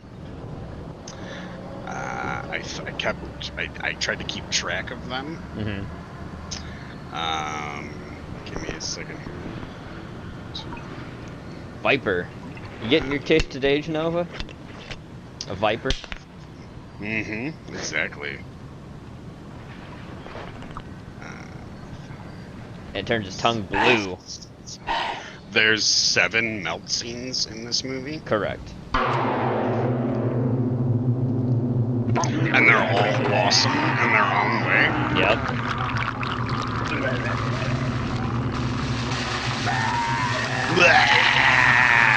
Look at the colors are so cool. They're very vibrant, yeah. Yeah, I think that's what makes the melts some of the best. Yeah. This is now a Viper stream. Bottoms up, everyone. This is great. That's right. Everybody take a shot at your Viper. This is very He's trying iconic to too. flush himself. Yeah. Actually, he's trying to hold on so he doesn't go down the toilet. It's very manic when you see these scenes. It gets more stuff melting really fast paced. It's like the world didn't care when this whole thing was happening. Yep. And now he's a floater, guys. Rightfully doesn't look gross to you, Jenny. Covered in blood, yeah. Blood and pus. Wait for Yeah. it. There he is! That's all that's left of him. Hey, he's That's how kind of looks Esau like was a born. basket case. A little bit, yeah. I'm gonna pause at the moment. Yeah, that interview is pretty weird in the beginning, just because of how bad the. Yeah, we'll get back to it in a minute, where we'll just talk a little bit more about the film. So yeah, Street Trash is a very cult film. It was made in New York City with a New York, like I was saying too, the whole stuff with the film school students and all that. I watched the episode of The Last Drive-In where Joe Bob kind of goes more in depth with it, tells like how all these people are really famous now that worked on this fucking film and how funny that is. Yeah, a lot of them are really famous. More famous than Tommy Wiseau. Yeah. Famous. They have like legitimate careers. Yep. Which, I mean, it if you watch the movie, you can tell that there's a future here for a lot of people. Mm-hmm. Even though it is sort of like an exploitation body melt kind of movie. Yep. It's very simple plot. It's a lot of people having fun, trying to gross you out and do just weird, funny, gross shit. Mm-hmm. And it shows, but it's also done. It's competently done. Yes. Technically as well, it's very competent. To keep away the penis scene's really funny. Yes, the keep away the penis scene is really funny. There's actually 3 different penises. Yep. There was the pecker, the poker, and the rocket. Yep. And that's because the dick keeps getting bigger and bigger as they throw it around. Yep. And keep it away from it. And that's because Bronson, who's like the head like Vietnam bum, he fucking cuts some guy's dick off because the guy's peeing on him. Yep. And he fucking kills that one cop too, and he slices his throat and fucking buries him. Yeah, he's got that knife that's made out of a femur bone. Yeah, Bronson's creepy as fuck. That dude seems like he's really that guy actually didn't get that job until that day, because the original actor who was supposed to play Bronson was fired his very first day. After like the first scene, he was fired. That's funny. I don't know why. I tried to find out why, but I couldn't find out why. But he was fired, and Bronson, the guy who played Bronson, admits he didn't really know what he was doing. They just kind of put him in there because they needed somebody for the role, but he fit pretty well. He did a pretty damn good job. And then you have James Lorenz, who's from Frankenhooker, who plays the doorman. Yep, he's the doorman. He gets on like everybody's case, and like that one dude said, like, he's very New York. Yeah, he said, "Why did you let my girl go away?" "Oh, I didn't know she was your girl." Yes, the Italian gangster who is he plays a restaurant owner in this, but he's also a restaurant owner in a very famous movie called Goodfellas. Yep. He's the guy who's trying to get Joe Pesci to pay for his tab, and he won't pay for it. So the funny, I found the funny thing too is when they're at the police station, he's like, "Oh, I'll talk all about this guy," and he's like, "Kid, we can't protect you." He's like, "Oh, yeah, I can't protect you forever, right?" He's like, "Oh, he's witness protection." He goes, "No. That's not how that works." Yes. And that's the other thing. The cop was actually a real cop. Yeah, that guy's a real cop. Yeah, he was an NYPD officer before he took this role. And if that's how he really acts as an NYPD officer, no wonder he didn't finish his career as a cop. Yeah. Because his acting is... it fits with the movie, but it's very over the top. Yeah. It's very, like, tough guy cop actor. Mm-hmm. But that's about what you expect from... is Bronson the same guy that was in Raising Arizona? Possibly. I don't think so. Let me check. But he might be. He could be. They look very similar. Yeah. Go get your fucking shine box. Let me take a check. Now go get your fucking shine box. Street trash. Let me get here. And it doesn't show cast. Great, thank you. You gotta go to IMDb, son. I guess I do. Yes, we talked about the Drake Cake sponsorship. Now there's some other. There's a fire escape melt scene where one of the bums drinks and he starts to melt. His color is mainly yellow. It's a lot of like chunky yellow, and he actually like a bunch of it falls down onto a passerby who is like, is it the writer director that's the cameo? Yeah, for that guy? I think so. Yeah. And then when it hits him, his face melts off. Yeah. Pretty fucking gross. I'm just trying. It shows like this guy was actually a real fucking vet, apparently.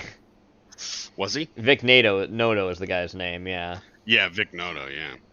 Yeah, he was actually a GI Bill after his military service. That photographer. So there's the girl that Manos like picks her up outside the restaurant because she's drunk. Yeah. So he picks her up and takes her back to his homeless den. Yep. That's like inside a junkyard, which is where a lot of the bums stay.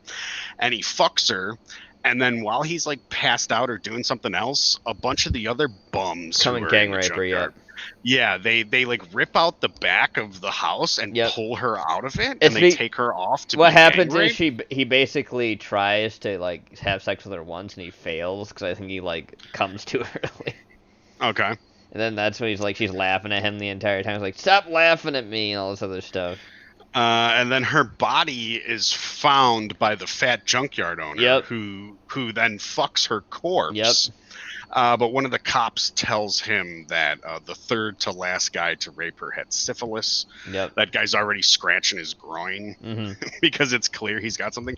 Now, I do not see Raising Arizona, by the way. I'm looking, but I don't see it. A little fact about the actress for that. Yeah. She was actually, years before this took place. Actually raped, yeah.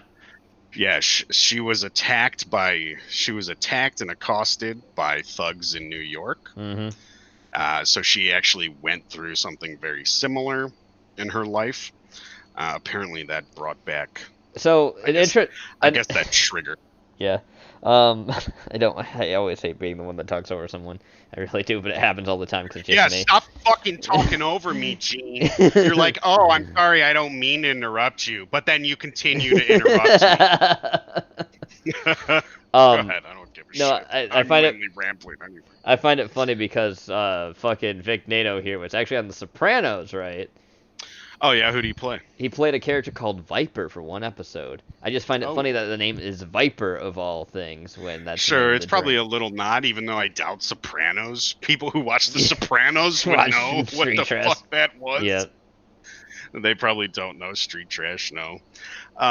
So we get so there's the toilet melt scene. There's the escape, the fire escape balcony melt scene. Then there's the fat guy that gets blown up. He's stuffed with Drake cakes. Yep.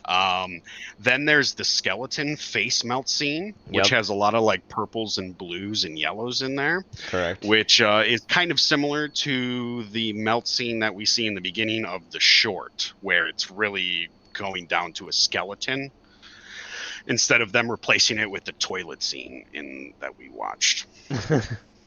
And then there is also Sarah melts, right? Mm-hmm. The homeless bum that Bronson's always trying to fuck. She melts like and falls in half, and you see that whole scene when he's like looking away from it. It's like green shit everywhere. Yeah, it's like yellow and green. There's the liquor store owner. That's Ed. Yep. Ed. He melts. His color is orange, red. So he's reddish a lot orange, a lot of red and orange from Ed. And don't trip on me, Ed. Don't trip on me. And then Bronson has an awesome death where he's fighting with Manos Hands of Fate, and then we forgot there's like a Karate Kid bum. Who's the guy who played Karate Kid? Daniel Macho. Whatever his fucking name is. No, his name's Daniel in the Ralph Macchio. Ralph Macchio, yes. He sort of reminds me of Ralph Macchio from the Karate Kid. Yeah. Manos gets into a fight with Bronson. Bronson has him lifted over his head, so Ralph Macchio takes like one of those big like air canisters, or I don't know what's in it, but he points it at Bronson and then knocks the back off of it. So he hits the back off of it, so the pressure makes it go shoots flying. like a rocket and it just knocks decapitates Bronson. It's a whole chunk of his body. Falls. Yeah. He's like, he wants his whole like mouth and everything else moving. So it's like, Yeah, and Ralph, the whole time, Ralph Macchio has this girl that likes him, who's that Korean girl or Vietnamese girl. Or it's the whole reason is that's the brother of Manos. That's his brother. Okay. That's the one that tried to have sex with the one fucking whore, and it didn't work out because he came too early. Yeah. But Bronson he's been trying to like rape that Korean girl the whole time. And he never gets a chance to, and the last thing he sees as a decapitated head is her jumping over him in a skirt. And it's a point of view of him looking up underneath her skirt and seeing her panties. It's like, this is as close as you're gonna get. Mm-hmm. And then the movie ends back with the fucking our friend from Frankenhooker being tied up again. It's like, oh, don't take my Viper that I have on me. And he drinks, and the fucking mafioso boss drinks it. Then he fucking starts melting. He's like, oh, I'm the crime lord now because this guy's nothing. Untie me, boys. Yeah, and they kind of do. Yep. They kind of start to go for it. He's like, I'm the new Don now. Yep. He's like, I hate you, you fucking kid. What dick? You have your dick melting down the stairs. Cause you hear it from. And the thing is, we don't actually see. No, you don't see that one. We don't see the mafia boss melt. We only hear it. Yep. But that's okay because the other 7 melts we do see. Yep. They're full blown right there in front of the camera. They're not shy to show it to you.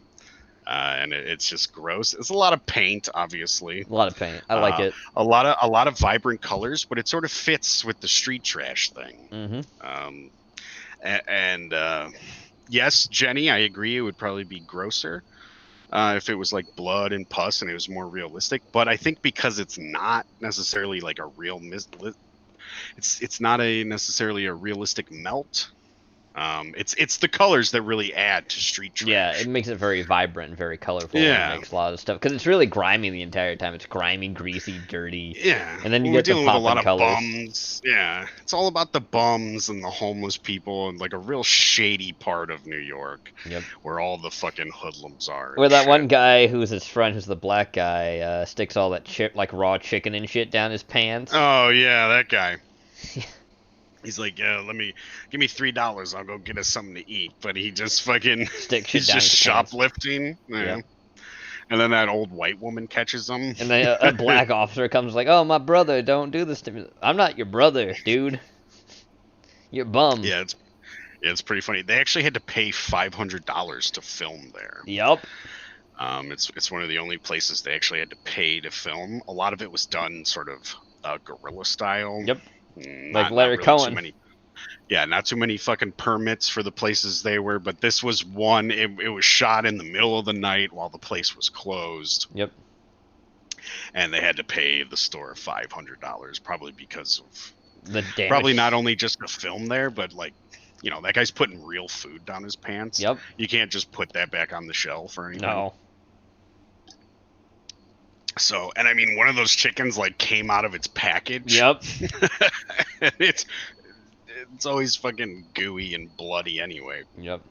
That's just like down your leg. It's fucking bad. It's gross. But I like how they're like, all right, sir, come to the back with us. And he's like, oh, I'll go to the fucking back. And he's just like pretending like, and he just walks out of the store. Yeah. Just keeps walking. But I like street trash. I do if you've too. never seen street trash, you should see it. Yeah, I recommend it if you haven't seen it. It does, you know, we talk about a lot of movies that have their place in cinematic history, and street trash is definitely one of them. Yeah. It's just a fun ride. Just, you could tell they're having fun on the set. You can tell that everybody is not only are they having fun, but it's also like a passion project for them. Yep. Like they're really trying to do the best they can with the film, and it shows. They take it seriously. They're good at their jobs, obviously, because now a lot of them work for major people. Yeah. No matter how you feel about it, working for Disney or James Cameron, that's a big job. Some fucking schmuck off the street just doesn't get that job. So, for sure. Yeah. So, we have an interview. Yep. If you want to watch it. Let's give our rating. Let's give our rating to Street Trash first before. 4 out of 5. 4 out of 5. I would give it a 3.5 out of 5. This nigga over here, his 3.5. It's a 4 out of 5 for me. 3.5. I mean, yeah, that's kind of fair. Mm-hmm. I give it a 4.5. Every time I watch it, I have such a fun time watching it. I just laugh the whole time. I was watching it today, and I was just laughing my ass off at it. Mm-hmm. Oh, it's gross. Like I said, I would definitely recommend if you've not seen Street Trash, watch Street Trash. Yeah, I posted the full film. Yep. In our Discord, yeah. I posted the full film in the Discord if you want to go over there and watch it. As a matter of fact, a lot of the movies we're talking about tonight are over there. Yep. In the full film thing, free on YouTube. A disrespectful 3.5? No, a not disrespectful 3.5. Of course not. 2 out of 5 just because I can, said Hawk. That's noise. Yeah, that's not a fun noise. Apologize for that. Video Wave's guest this evening is filmmaker Frank Farrell, who is the associate producer and had a part in the controversial new movie, Street Trash. Frank's part is the most Controversial. scandalous part in the whole movie. Frank, is it true that this movie is a little bit like Repo Man and a little bit like Reanimator Videodrome kinda has and something like Toxic Avenger Yes, it and does. Dawn of the Dead? All It's rolled like into a lot one? of things, but I guess the reaction we've generally been getting is, gee, this is unlike else that we Like can think of off the top of our heads. Why- It's a real multi-genre sort of hybrid. It is a little wonky. Why are people comparing it to Repo Man? Because it's a real train of thought, multi-character, multi-subplot Did something into like die ad in your head? infinitum. Says Jen. It's lots of characters, lots of sort of cross currents, and one sort of wild card thrown in that throws everything together. I heard it was a real spontaneous movie that had a little bit of improvisation in it. Yeah, fair amount of improvisation. Jim Euro, the director, who Now this is directed from a script by Roy Funkus, who was the producer of the film, was very good with his actors in terms of giving them a lot. Director. Okay, so this is For the guy Street Trash. who wrote and Yes. directed. Okay. Yeah, I think his name is Frank Fuchs. I'd have to Frank look it Farrell is what it says, or Farrell. up. Okay. This is what I can see right at the top. Of freedom Producer, and he's the keeping a producer very of it, loose it says. feel on the set. Okay. We had the luxury of a fairly long shoot for a relatively low-budget movie.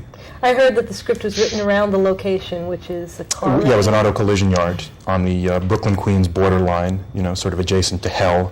It Well, was, they call it Jason Twilight Death. Zone. well, it really was. It was the most polluted Queens area that I've border. ever been in for a long period of time.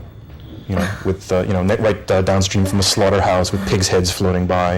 Is that why they compare it to Toxic Avenger? No, right? The film has been compared to the film Toxic Avenger by a few distributors who have said that these it guys are more succeeds competent in than doing what Trauma. Toxic Avenger wishes it was doing. Well, Toxic is Avenger wishes it got out there, and this Well, is Toxic Avenger actually did. It made on sort of like the midnight circuit and that Yeah. sort of thing. It made money and Yeah, did but pretty even well. compared to Street Banned Trash, all is over better the than It was Toxic banned. It Avenger. was Yeah, it is. controversial, but in the sense, I guess, where they managed to get the film seen by a lot of critics who wouldn't normally see films of that sort or by the same company. Is this one So of it got those? sort of mainstream, but I think that's what we're actually attempting with Street Trash, too.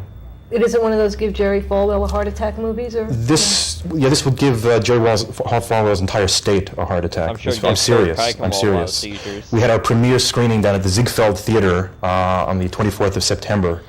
Rented out the Ziegfeld. 1,200 people, right? Investors and their families. Literally every 10 minutes or so after a major scene came up, there were like relatives of investors storming out of the theater. They couldn't deal with the film anymore. are you going to give like little? But of course, they're not our target audience, so. Who is your target audience? Probably, well, obviously fans of horror films, Mentally ill. teenagers. You'd have to include all of us, I guess.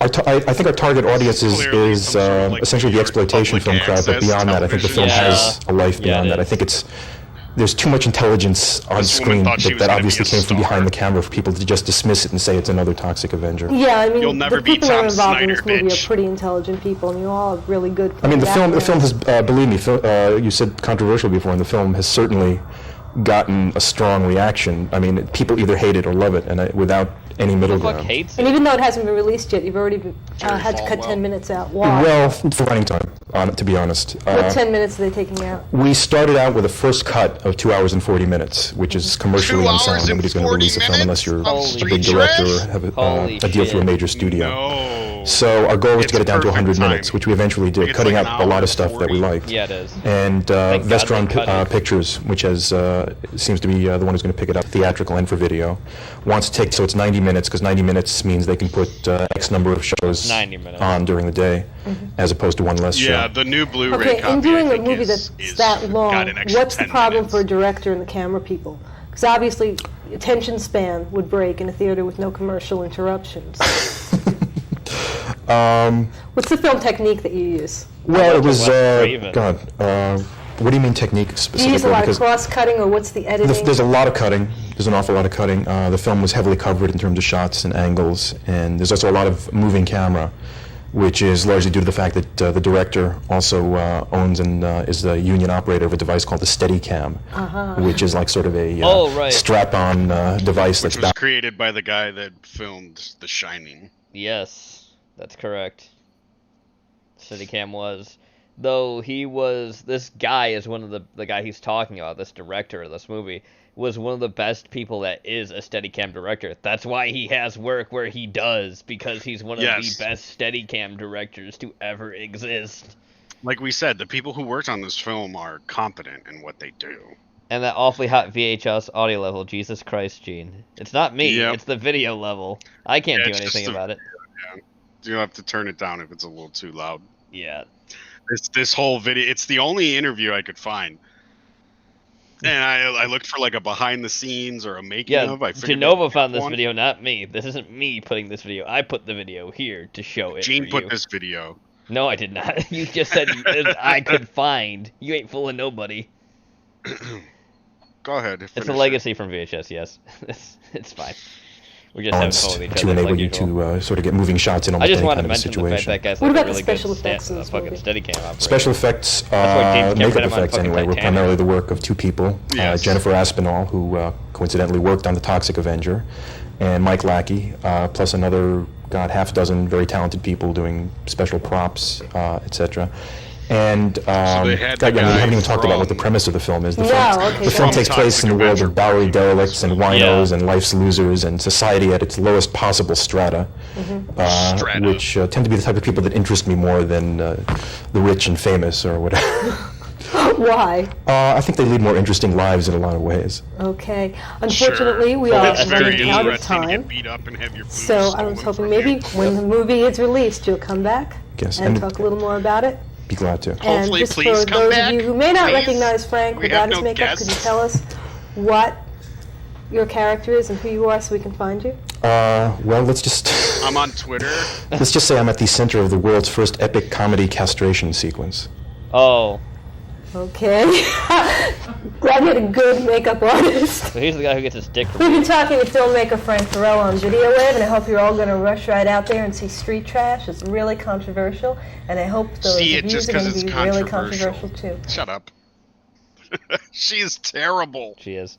All right, that'll be next. This is the trailer for this stuff. It is the trailer for the stuff, but we'll talk a little bit more about some other films before that. Okay. Maybe not. We'll see. So I did want to mention a few other films that I have on the list that technically we weren't talking about anyways. I mean, we'll see them too, as this goes on. Like you said, I believe you're more correct now than I was saying. The Blob does have melt scenes, quote unquote, in it, but it's not really like a melting person movie. It's more a dissolve movie. Yeah, it's more like a digestion. Digestion and dissolving, yeah. Yeah, which isn't to say that they're not necessarily melting, but yeah. It's if they weren't digested, they wouldn't have that sort of thing to them. But I will say that I think you're more correct in the fact that The Incredibly Melting Man is probably the first actual melt movie where someone would melt, when you see that slow process of melting. He melts through the whole movie until the end scene where he melts completely all the way. Yep, and it kind of has the darkest ending in a sci-fi film too, where literally it's like, oh, we're gonna send more people into space. Totally nothing bad can happen with that. Yeah, of course. They're trying to stick with the theme of it. But the thing that makes The Incredible Melting Man is that the effects, as we mentioned earlier, are done by Rick Baker. Yep. Who is famous for his fucking special effects work. But there might be someone who even slammed their feet and said, Rick Baker, you got to do my movie for me because, I wonder who that could possibly... Oh, John Landis, that's right. Sure. Who? Yeah, who? Nobody important. That's who. But it's not a good movie. It's fun to watch with the Mystery Science Theater. Yeah. Guys, that's basically what I watched was Mystery Science Theater version of you watched the Incredible Melting Man. Yeah. But the thing is that the melt effects are really fucking good. And even though the rest of the movie is slow and boring and kind of stupid, anytime they're showing the guy melting, it stands out. It doesn't feel like it should be in a movie that's actually that bad. Yeah. Do you remember too the guy who looks like Bill Gates getting his head fucking ripped off? Yeah, there's your Windows 95. That's what, right in the beginning of the movie, they say, just blow up and melt already. Yep. That's great. I recommend, if you're gonna watch it, I recommend watching it at Mystery Science Theater. If you just type in MST3 Create Incredible Melting Man, you'll get the full, the whole episode. the full episode. Or you can just look at a best of, which is good too. Another film that I saw come up, at least these two were mentioned as melt movies. I don't know if we watched either of these. There's one called Slime City.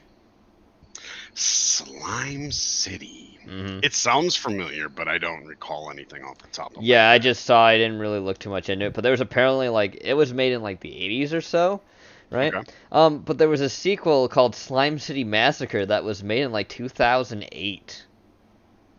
Okay. I know. Is it? It's probably, low budget. Yeah, I think it is. No. I've not seen Slime City, no. It might be something we'll look into in the future and anything else. Yeah, sure. Another film I found while looking at something for fucking body melt was this film called The Suckling. Okay, I've never heard of this. The Suckling is basically about a woman and husband, and she flushes her, fetus down the fucking toilet. Like you do. Because it was stillborn and all that, and it came out early. She just wanted to go to her prom, probably. Yeah. And it goes into the nuclear radioactive wastes of New York City sewers and turns into a monster and starts killing people. One of the things about it is I think it vomits on somebody once and they start melting, so that's why it's a melt movie, because the guy, fully melts down. Okay, sure. Yeah, there are a few movies out there that have, one melt scene in them. We mentioned Raiders of the Lost Ark. RoboCop as well has one too. RoboCop has a melt scene in it where that guy gets hit with the toxic waste, which is fucking traumatizing if you're a kid.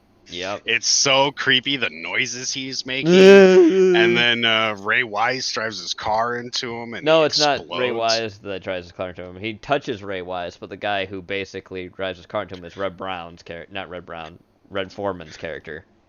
Oh, okay, yeah. Shit, I forgot his name in the fucking movie. I did too. The main Clarence Boddicker. Yeah, Clarence Boddicker, yep. Clarence Boddicker. He's a badass in that movie. Yep. Posted another one, Jenny. Let's see this. Yes, of course, the Wizard of Oz melting scene. Yep, that's true too. Very good. Good call, Jenny. And I'm melting. Oh, what a world.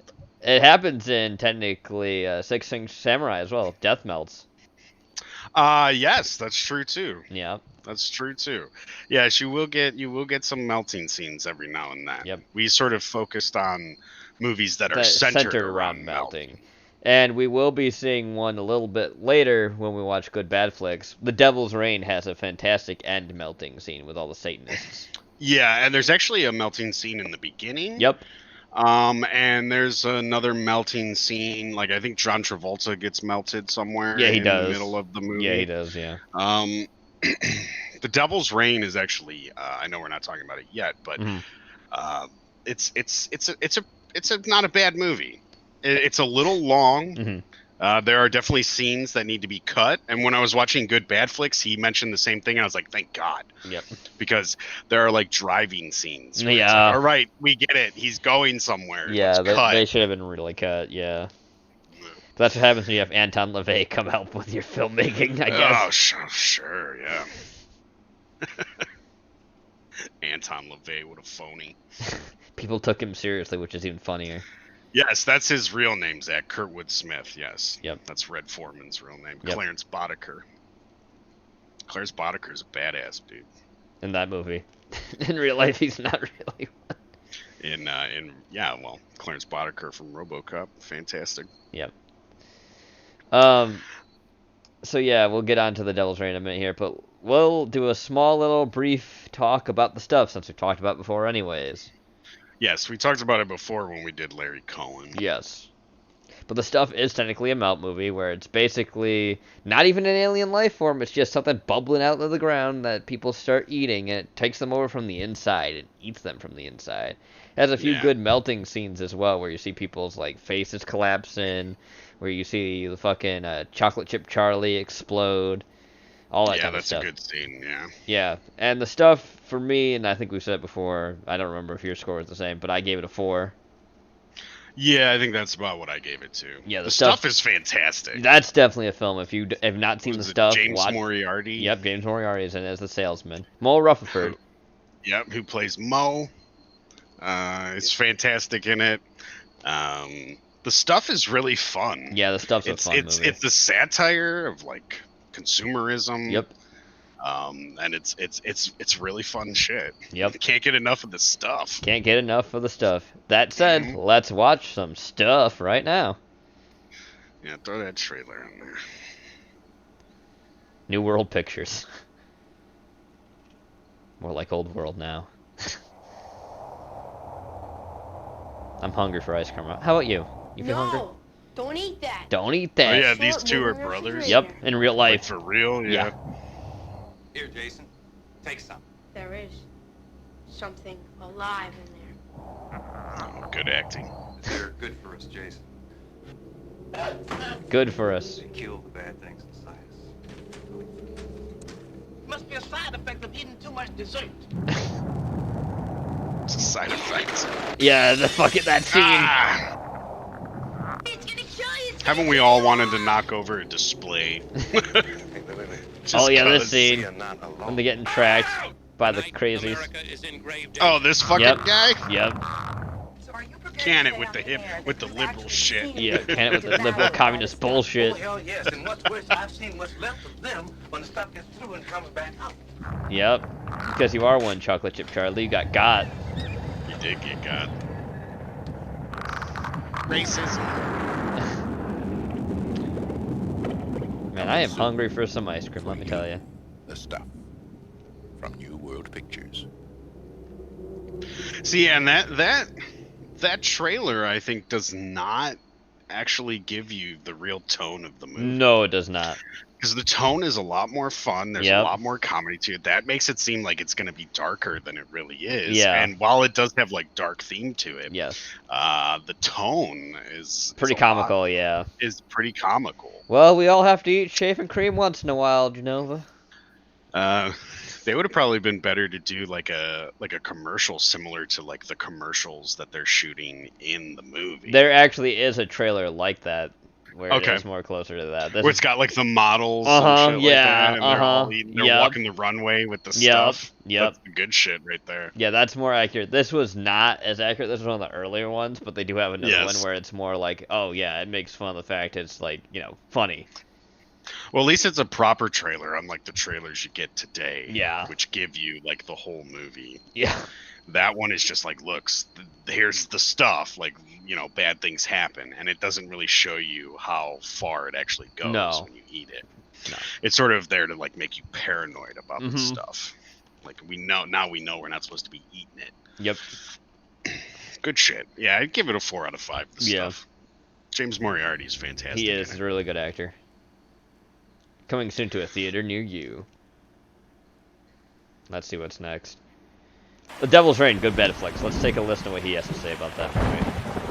Yeah, we might as well move into The Devil's Reign. Yeah. Satan, Mephistopheles, Beelzebub, Lucifer, the Lord of the Underworld, he who walks behind the rose, Randall the Flagg? Antichrist, the devil. Whatever you call him, he's often considered the ultimate bad guy. After Rosemary's Baby in 1968 and The Exorcist in 1973, studios were greenlighting dozens of movies Those both about suck. the devil, devil worship, Omen's okay. or demonic possession. Exorcist One I of those can films was handle, this week's but flick, The Devil's Rosemary's Reign. Baby The Devil's Reign is a sucks. 1975 horror film from director Robert Look. Fuse. To set the tone, the movie opens It's with Ernst some Borgnine. a lot of demonic imagery, like a solid 4 minutes of it. Since the movie it The is, Devil's and Reign, I had it to doesn't skip waste it. any time I was like, getting to enough that with rain these part. credits. Mrs. Preston is waiting for her husband and son to come home. Her assistant John brings her some coffee. I've just made you a fresh pot of coffee, Mrs. Preston. Beautiful. Her son Mark has returned after looking for his father. Oh, hi, William he is Shatner. surprisingly dry considering I it's have to raining mute like for a this second. out Okay, there. that's fine. After trying to calm his mother down, they hear Calm someone down, Mom. sigh. I'm William Shatner. Steve? No eyes. That's so creepy. The black eyes. Corvus. Then he melts away like an ice cream cone Yep, in the middle of actual summer. melting. Did he just return from a mission to Saturn? All right, so he's melting, and Yeah, he sure is melting there. Melt into a puddle. That could have been cut, keep yeah. going with this, aren't they? Before he dissolved, Steve said something about a guy named Corbus being in a town called Redstone, and he's looking for a book. Since Steve was looking for a book, Mrs. Preston pulls the Devil's Bible out from a hiding spot. Of course she in the has that. floor. Hold on a second. What was that?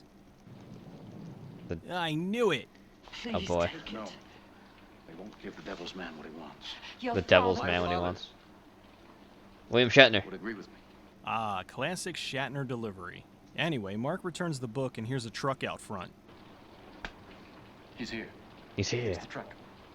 He seems awful chipper for someone who just saw his father die a horrible death. Yeah. He heads out to the truck and finds it empty except for a voodoo doll. Look at it! He hears a ruckus from inside the house and goes back in. These guys don't waste any time. He was outside for about 2 minutes, and when he goes back in, the house is trashed, his mother's missing, and John is hanging upside down. Did they also fill the house with elaborate but devious traps that would normally have taken hours to... that was his father who melts in the beginning. That's what you're talking about. Strog, we got that on the playlist. Yeah, we got that on the playlist, yep. He leaves in the middle of the night while it's still raining, and walks outside to see it's stopped raining, and it's daytime. He heads to the town of Redstone. So I guess we're going to see this trip in real time? After several hours of driving footage, Mark makes it to Redstone. Several hours of driving footage. He encounters Corbus, the Fonzie of Redstone. The Fonzie of Redstone. Hey, Ernest Borgnine, how you doing? Corbus's goofy smile is unsettling. Yeah. Corbus makes a deal with Mark that if his faith is stronger than his, he can have his mother and father back. Although I'm guessing he'd have to bring his father home in a bucket. If Corbus's faith is stronger, he gets the book and Mark's soul. Mark heads into the church as they get ready for a dark ceremony. Nice Disney-looking Satan back there. You saw that? Yeah, I thought it was like Felix the Cat or something. In the name of Satan. Felix the Satan. Now, don't forget, Anton LaVey was the advisor on this fucking set. So it's all things here are legit. Mark goes outside and Corbus puts a hex on him. That fucking phony cunt. These special effects are awesome. Woo! A boa constrictor. Mark, now without the amulet, tries to get away. 10 at the 19. Reverse Harbin. Looks for a block, cuts inside. He is to the 5. Spins, touchdown Gators. Good bad flicks is good. The movie then switches to Mark's brother Tom, or as I call him, the Mustached Avenger. Tom is showcasing his wife Julie. That's right. You get Shatner and Scarrett in the same movie, along with Ernest Borgnine and John Travolta. Yep, John Travolta's in this fucking movie. This is the movie that he was introduced to Scientology. Jesus. Tom gets a message that his family's missing, so he and Julie go to look for them. They stop at the house and John tells them who introduced him. Fucking John. One of the actresses on the set. Ooh. I think he'll talk about it in this actually. It's what's left of your father. Corbus is torturing Mark to try to find out where the book is. Tom's driving to Redstone, and they really. I think he'll also talk about the Shatner mask as well. Stop at a church. The famous one. Yeah. With the black eyes. New England is full of dilapidated, boarded up like a doll's. They go inside, but no one's there. They find a shirt, and just in case you weren't sure who it belongs I think that actress right there. Oh, really?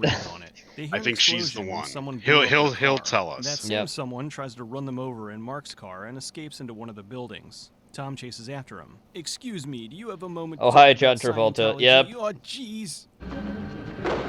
Hello, John Travolta, you fag. Look at it. That's just his career. Yeah. Going down the steps. Just when I thought Corbus couldn't get any sillier, now he's wearing a pilgrim costume. Yep. Corbus is searching for the book.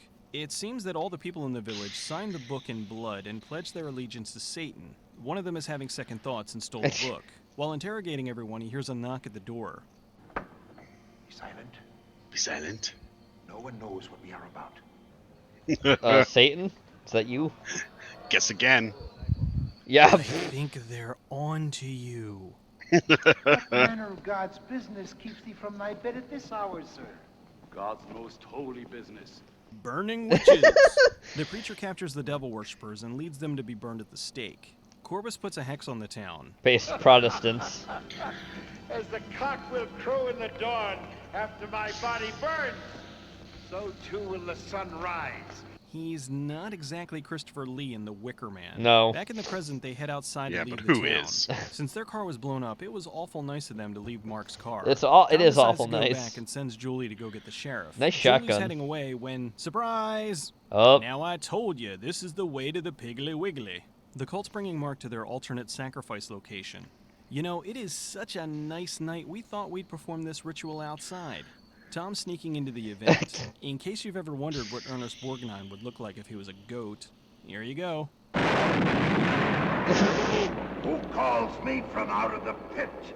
I have to admit, I'm freaked out. Corbus transforms Mark into one of his servants. It's actually done pretty well. Yeah, it is. I don't think anyone would have seen that coming. One of the cultists recognizes Tom. How? He's blind. Are they like the evolved graboids? Tom shoots some of the cultists trying to escape. He gets away and runs back to town. Those effects of them actually dying is pretty cool too, because they like bleed paint. How come all the cultists have butterscotch pudding on one side and pistachio on the other? They probably wanted them to mix, yeah, but they put the squibs on wrong. Yeah. Their souls to the devil. This book was owned by Corbus, what, 300 years ago? Corbus is how old? I wonder what his secret for long life is. You look fantastic. You look like you're in your late 60s, early 70s. What's the secret? I don't dare tell you. It's your Satanist, Borgnine, we get it. I masturbate a lot. The book also mentions something called the Devil's Reign, which is what I guess happened in the beginning of the movie. Back at the ritual site, Corbus is performing another ceremony, this time to try and take Julie's soul. Tom and Sam head into the church. Sam notices a grate in the floor, and they move it to discover a gigantic Fabergé egg. Clearly, it's the Devil's Egg. I masturbate a lot, is what you said, Jenny. The egg is where Corbus keeps all the souls he collects. So this is kind of like Pokemon. Pokemon.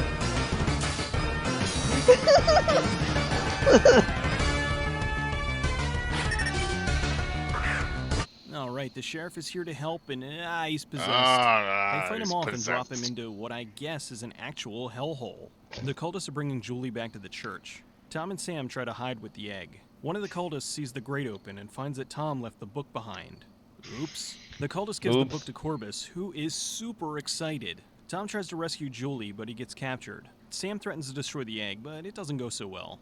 I will destroy the Devil's Reign! Yeah, that is considered the Devil's Reign, right? The egg. Mark remembers who he is. Yeah, it's kind of like locked in there. The Devil's Reign. So but breaking it doesn't destroy it. I'm not kidding. The last 10 minutes of the film is non-stop melting. It's true. Pretty disgusting. Ugh, I've had colds like that. Corbus fights Tom, but is hit with the Devil's Reign, and so he begins to melt. The Incredible Melting Man didn't have this much melting. Nope. Tom, Sam, and Julie escape. Corbus falls in the hellhole and the church explodes. Tom hugs Julie, but it's really Corbus? What? It seems he switched bodies with Julie, and his soul is now trapped in the Devil's Reign.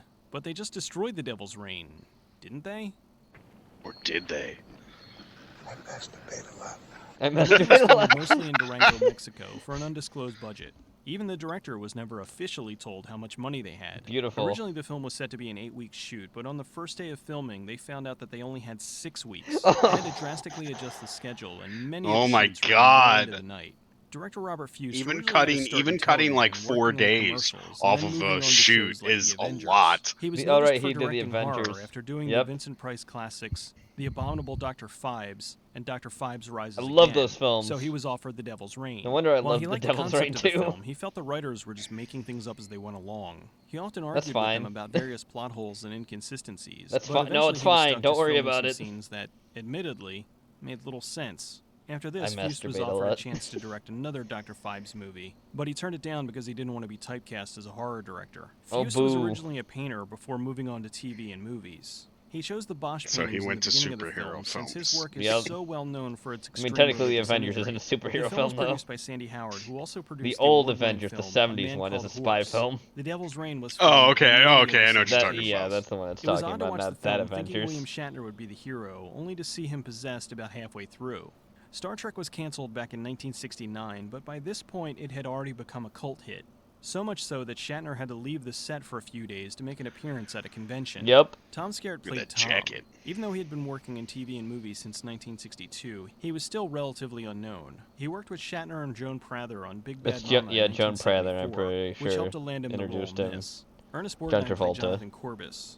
He was mostly known as Mikhail in Mikhail's Navy, and Hey, was Yaris something Borgnine? really outside of his comfort zone. Good, he Lots did. Of unusual things happened on the set, and Borgnine was so freaked out that he swore he would never do any kind of satanic movie again. The high priest in the film was played by Anton LaVey, founder of the Church of Satan and author of the Satanic Bible.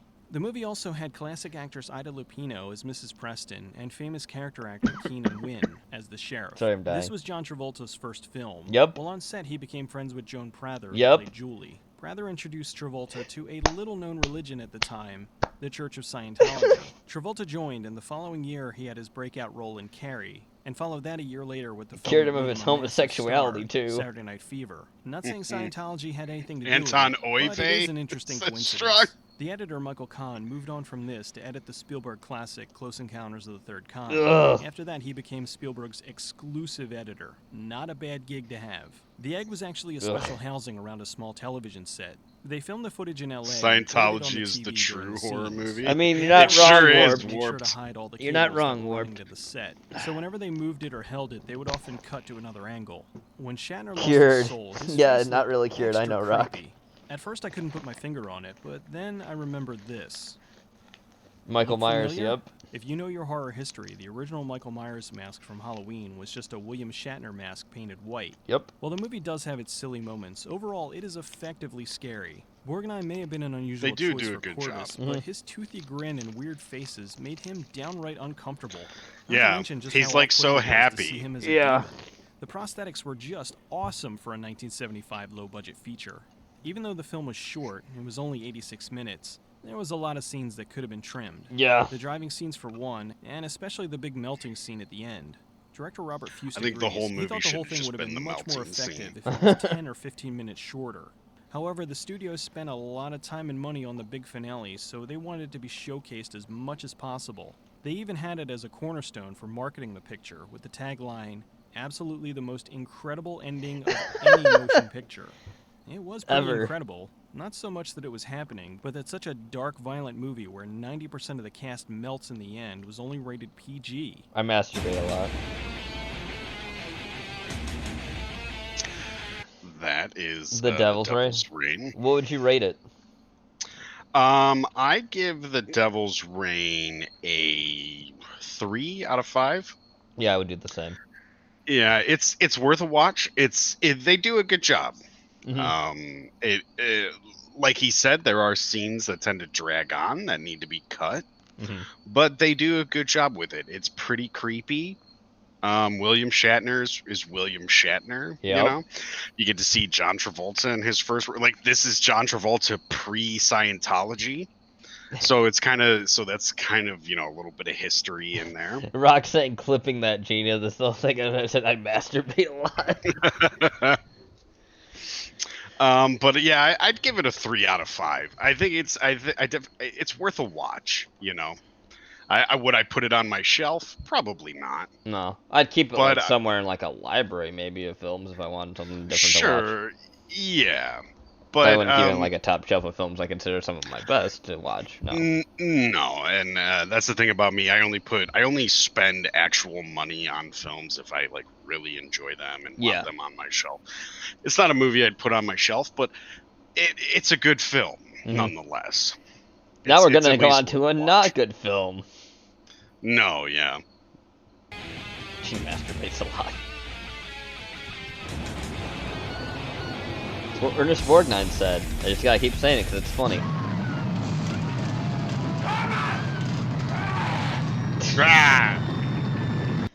Did he forget where he was? All right, The Incredible Melting Mad, Good Bad Flicks. This is like early Good Bad Yeah, Flicks this is too. early. Yeah, this is early Cecil. Now he's got his own fucking his own like song, his own In theme Philadelphia song. from 1984 to 1990, after Saturday Night Live was Saturday night. That was a thing.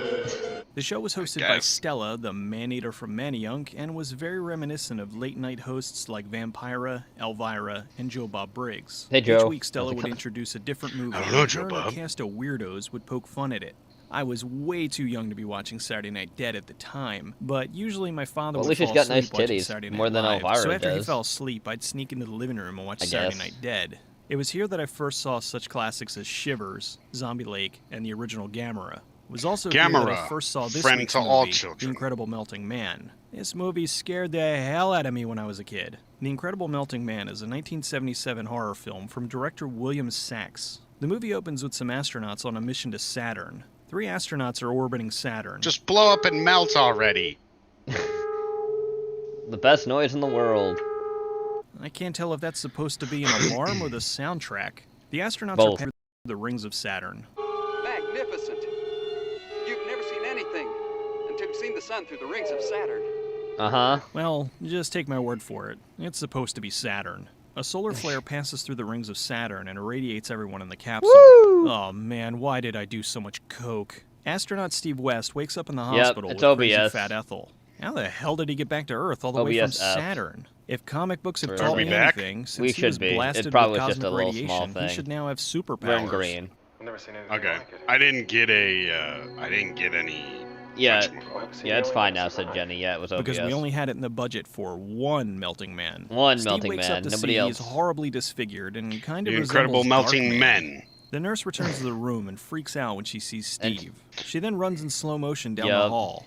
What exactly is she running from? Through a glass Not door. behind Yep. her at all. The other thing is, I'm going to go out on a limb and say that this is some secret NASA hospital. Shouldn't they have a nurse on duty that can handle something horrific like this without freaking out? And where's the rest of the staff? The nurse runs out the door, and I think they forgot a sound effect here. Oh. Steve catches the terrible No nurse and glass kills her. breaking sound At a local effect. Nope. hospital, Dr. Loring calls in Dr. Ted Nelson. Ted Get Nelson. used to the name Ted Nelson. You'll hear it a lot. For a fat chick, she can run. So it's He worth- shows him the Yeah. body of the nurse Ted and that Nelson. she's radioactive. But the radiation is not our real problem. Ted Nelson. There he We is, don't Ted even know whether Nelson. it's contagious or not. We don't know Yeah, if it's they're not sure if this is contagious. contagious or not. Shouldn't they be wearing hazmat suits? Yeah. Nah, let's just drink coffee and chit-chat. Sure. What doctor just throws all his medical equipment Nobody. in a big pile? Ted calls General Perry to inform him Steve escaped. Again, he escaped from a secret NASA hospital. A woman was killed, and somehow the general in charge is just now finding out from a doctor who wasn't involved in the original case. Jesus. I don't know why, General, but he seems to be getting stronger all the time. Yeah, right. How does Stronger? he know His this? body is The general melting informs off. Ted that he has to find Steve, but to keep it a secret. Steve's wandering through the woods and is starting to deteriorate. The world's dumbest fisherman is trying to fish in about 6 It's the inches of momentum water. once you get a Bill movie in there Gates. hard to stop. What fish? Steve kills the fisherman. Ted's telling Bye, Dr. Bill Loring Gates. his wife's pregnant. Judy's pregnant again. Oh, this scene. Again. So, yeah. who's the father? Well, that's he also great. tells It's him that he so and his wife are friends with loud. Steve. Yeah. Ted then tells Loring what Steve What? is going through. What? What's going on? What? The guys at Mystery Science Theater really had fun with this scene. He's gonna need human cells to live on. His instinct will tell him to kill. How exactly does he know any of this? What happened to Steve has never happened to a human before, and Ted wasn't even one of the original doctors to treat him. Back at the creek, he shoots, he scores! There's your General Windows Perry calls Ted to tell 95. him he's coming to town. Damn it. Atska! What? Atska. Ted's wife Judy comes home and he tells her about Steve. Steve escaped. Oh, God. What are you going to do? Well, not really. He asks her about a I've much had my more important breasts subject. lowered and my hips pulled out at odd angles. I told you yesterday that we needed some crackers. Oh, I forgot. I knew there was something. You know, there's a pad right by the phone, you know. You could write it down, too. Ted, what about Steve? Steve? He doesn't have any crackers. I wonder what I'll give that this severed film one head thing. is At up least to. it's not Oh, laser there it blast. It's true. When they're doing that home scene, the guys on Mystery Science Theater are like, I think they accidentally followed the A couple of actors kids are home. nearby smoking. It seems like it, yeah. Hey, man, let me hit that shit. The kids head into the woods where Let me Steve get a- is let me spreading get a some sip of honey that Dijon Viper, mustard on man. the trees. The kids decide to play hide and seek. 48, 49, 50. Just one sip won't kill you.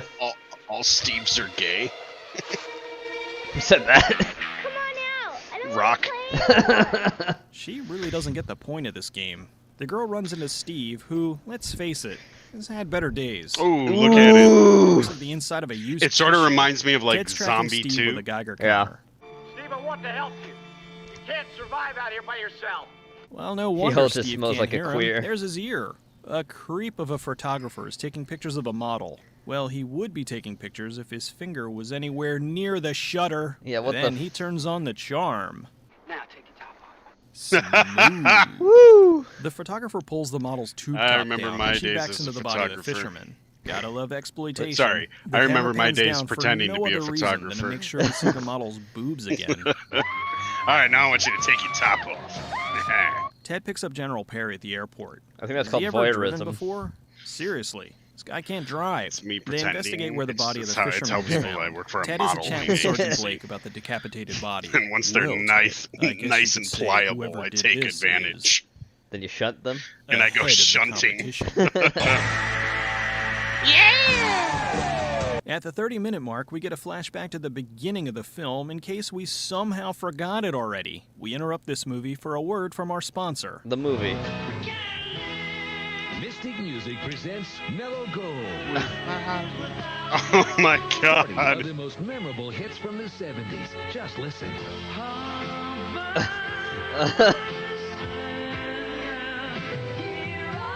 Oh, yeah, he just walks. It's so dumb. Ted invites the general back to his house for dinner. Isn't there Just a 'cause. flesh-eating killer mutant astronaut on the loose? Judy's mother and boyfriend are also headed over for dinner. While deciding what to bring her over for a present, they decide that candy is no good to give a pregnant woman.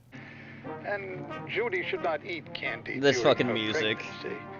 But wine is A-OK. Why don't we stop in town and get a nice bottle of wine? Oh, that's a good idea. I can't live Instead of without actually buying her you. a present, they decide to steal some lemons. Jenny. Oh, that'll go over really well. Oh dear, I'm so happy it's that my you're favorite pregnant. lyric, Have Jenny. some That whole lemons. song. They get scared off to run back to the car where Steve's waiting for them. His brain is deteriorated, but he knows enough to hide in the back seat. Yeah, Ted that and was General Perry retarded. go out looking for Steve. When sinus pressure feels You like know the only this, reason those two it's old people time were for introduced to is Hall's so they could mental die ictus. horribly. Judy hears a noise in the kitchen. Oh, Am I of wrong or am I wrong? course. The cat somehow managed to You're break wrong. open a bottle of milk in the middle of the kitchen. Take it easy.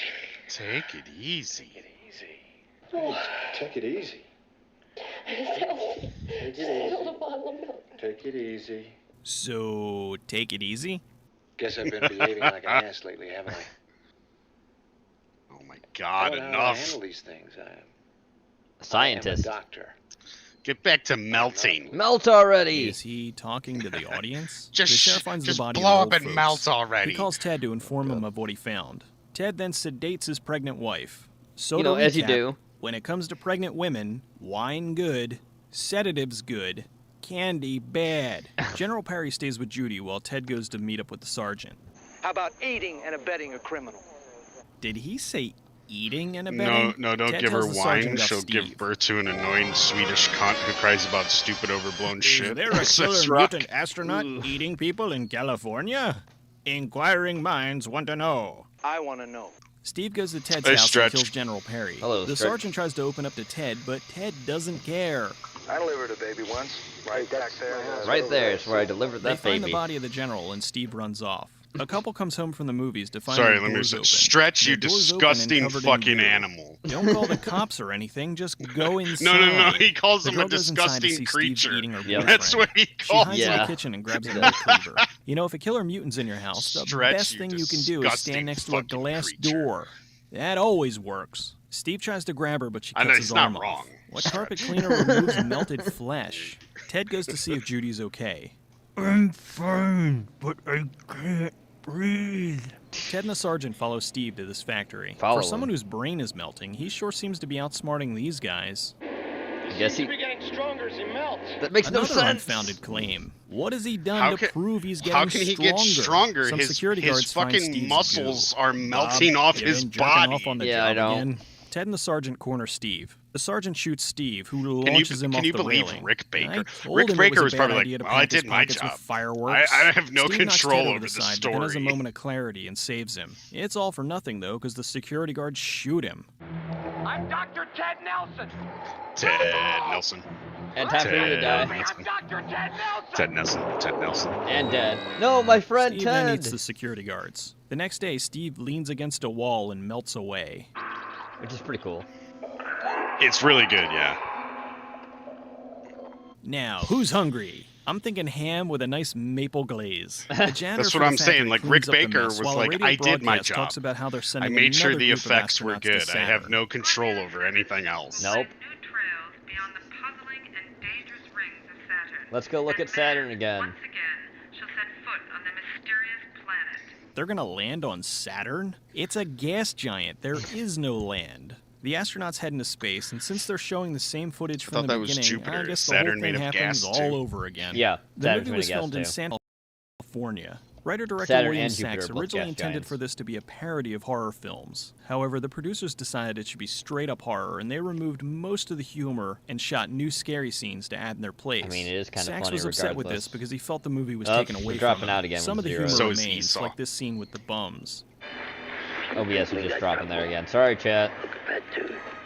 We're still here. We're still live. It's got to be OBS. Sachs I've was got no originally inspired by emails. the so. 1959 sci-fi horror film *The First Man into Space*, Okay. which is about an astronaut that encounters a virus in space. I thought it and was going to be returns to inspired by Earth as a Monster monster. Go-Go. The title of the film was an homage to the 1957 sci-fi movie *The Incredible Shrinking Man*. Assistant director Dan Walters has a cameo as the creepy photographer. Oh, that's the assistant Exploitation director. queen Rainbow Smith plays Of the model. course. The film Hey, is I guess notable I'll be for the three photographer. very big things. An First off, exploitation Matt, queen the is finally stoner getting her boyfriend top who gets taken eaten off. later in the film, is played by Oscar-winning director Jonathan Demme. Damn, someone takes Secondly, me the over to melting man was the Astronomy inspiration 101. for the toxic waste I was probably melting man skipping scene in class that RoboCop. day. And Strug. third, the makeup effects were done by a young Rick Baker, who would go on to win 7 Oscars and various other awards for makeup and visual effects. Yep. The makeup never effects in cut this his still look ponytail. amazing. No. nearly 35 No. years later. Baker originally had 4 Maybe to stages shorten of it, melting but that Steve would go I don't know through, if he's but cut it unfortunately, after recently, the but I don't he's think always he had has. a ponytail. No, I don't used think the he footage has. of the first and last stage for the majority of the film. Actor Alex Rebar, who played the melting man, was apparently difficult for Baker to work with, and refused to wear many of the prosthetic devices that was created for him. To get the melting head effect, Baker built an oversized skull to fit over Rebar's head that was painted and covered in a sickening concoction of syrup and paint. Since they wanted to have that constantly sticky look, they reapplied the goo after every take. The budget of the film was so small they couldn't afford the stock footage of Saturn, so they had to Really? use public domain footage of the sun in its place. Oh Often my referred to as God. one of the worst Isn't the films sun a ever, gas but I giant? disagree. There are even some that say this is worse than Manos Who the Hands of fuck would Fate. say I mean, that? It's just silly. While the movie did suffer from some wooden Trek of acting, the and there Moon were Beast is way worse too than many this convenient film. plot points, it's still an incredibly creepy testament Did they to literally just how splice this talented footage Rick into a Baker different is. film? For all I the know problems this the movie went was a through, it thing still in turned out to be an Italian film, enjoyably but creepy amazing creature in this feature. film. It was a unique idea, Yeah, and even though they I've used seen it about 10 some times, low-budget I'm shit'll still throw that cringing shit to in show there. Steve Yeah. melting away. Great. The movie wasn't perfect, but it was far You from do what you gotta terrible. do to hit that Besides, how time. can you not like a movie that ends with the monster being swept into a dustpan? Yeah, right into a dustpan. Right into the dustpan. Is that how you Which think is you'll something go? you would probably it's something you would probably see in street trash. Yeah. Where like I wouldn't be surprised if you saw that you just mopping up like a dead body that's melted or something Yeah. like that. I agree with that. But like to see it in The Incredible Melting Man, which was going for more of like a like they were taking themselves seriously. Yeah, there You is don't way pay fucking worse Rick than Baker. Yeah, there's Yeah. there's way worse than Manos and this film. There's way worse. Like Jenova's seen it. It's called Nuki. Nuki is terrible. Nuki is a terrible film. I did 24 hours of Nuki. I watched it 15 times. Mm-hmm. Now we're gonna It's move terrible. on to the other trailer. What's next? Oh right, I guess Okay. we should say before that though. What do we rate The Incredible Melting Man overall? There's way fucking worse than Manos, or this way worse. Yeah, there's way worse. I'd probably rate The Incredible Melting Man like probably a 2. Yeah, that's about what I gave it. I went with a 1.5, but I'd give it a 2. If you watch the Mystery Science Theater, it bumps it up to like a 3.5. Yeah, just it does. 'cause It's Yeah. really Funny. Just because it's really funny. Yeah. But the film by itself, Yeah. and the 2 really belongs to Rick Baker. Yeah. That's who it belongs to. Mm-hmm. Because without his effects, I mean, I think even if you got one of the guys from Street Trash or whatever, I mean, this was before Street Trash, but even if you got somebody else, Rick Baker was probably the best choice you could make. I think he was still coming up, but I think he was definitely making a name for himself Yeah, even at this time. Yeah, he was. Probably helped knowing John Landis of all people to get new places. It's a pretty big get for Rick Baker. Mm-hmm. Even if it's one of his first films, that's even something, just because that sort of has its place in cinematic history, and it's a lot easier to. Okay, you're gonna watch a director and like, oh, this is a film where he did this technique or whatever. But with special effects artists, you can sort of see how good they start and where they go. And it's a lot easier to pay attention or to know what you're looking at when it comes to that part of a film. You're like, okay, here are the melting special effects. I know this is Rick Baker. Yep. This is fantastic. It looks like it's from a different movie. And it certainly doesn't belong in such a low quality movie like this. Yep. So yeah, I guess it's a 2 for Rick. Yeah, for Rick stuff. All right, what's next? Next we have a few time capsules, as they were. Okay. At least I see them as time capsules. We're going to see the Blob trailer. We're going to see the Return of the Blob 1970s trailer, and we'll see the Blob 1980s trailer. We'll see those all 3 in a row. And that's what I do like about the Blob movies themselves. They are time capsules for when they were made. The original Blob's a time capsule of the 50s. The second one is a time capsule of the fucking 70s. And the remake is a time capsule of the 80s. Yeah, that's true. And the remake to the Blob from the 80s is actually pretty fucking good. It's good. I love that film. I give that like a 4.5. It's really good. The special effects are really fantastic in it. Mm-hmm. And it's a lot darker than the original darker. Blob. Mm-hmm. But the Blob did sort of start the whole tradition of running out of the theater. Yep. Which they reenact every year. Yep. In Pennsylvania. At that same theater. Yep. Blobtown. Yes. Yeah. And what was it? The Blob was originally created by some religious group? Yeah, it was a Protestant church that created the Blob films. Yeah. Okay. Fun fact. All right, go ahead. You can. Yep. I'm hitting play. Yeah, you can. Play. Let's watch the original Blob. No, this. Achka. Here's the Blob trailer. Dave, Doc Hallen's been killed. Doc Hallen, what happened? It's over at his place. You gotta come now. No. Wait a minute, Steve. Tell us what happened. Well, I'm trying to tell you. Now, this thing had killed the doc. Well, what was it? Just keep watching. I'll catch up. Weird how you're seeing a commercial.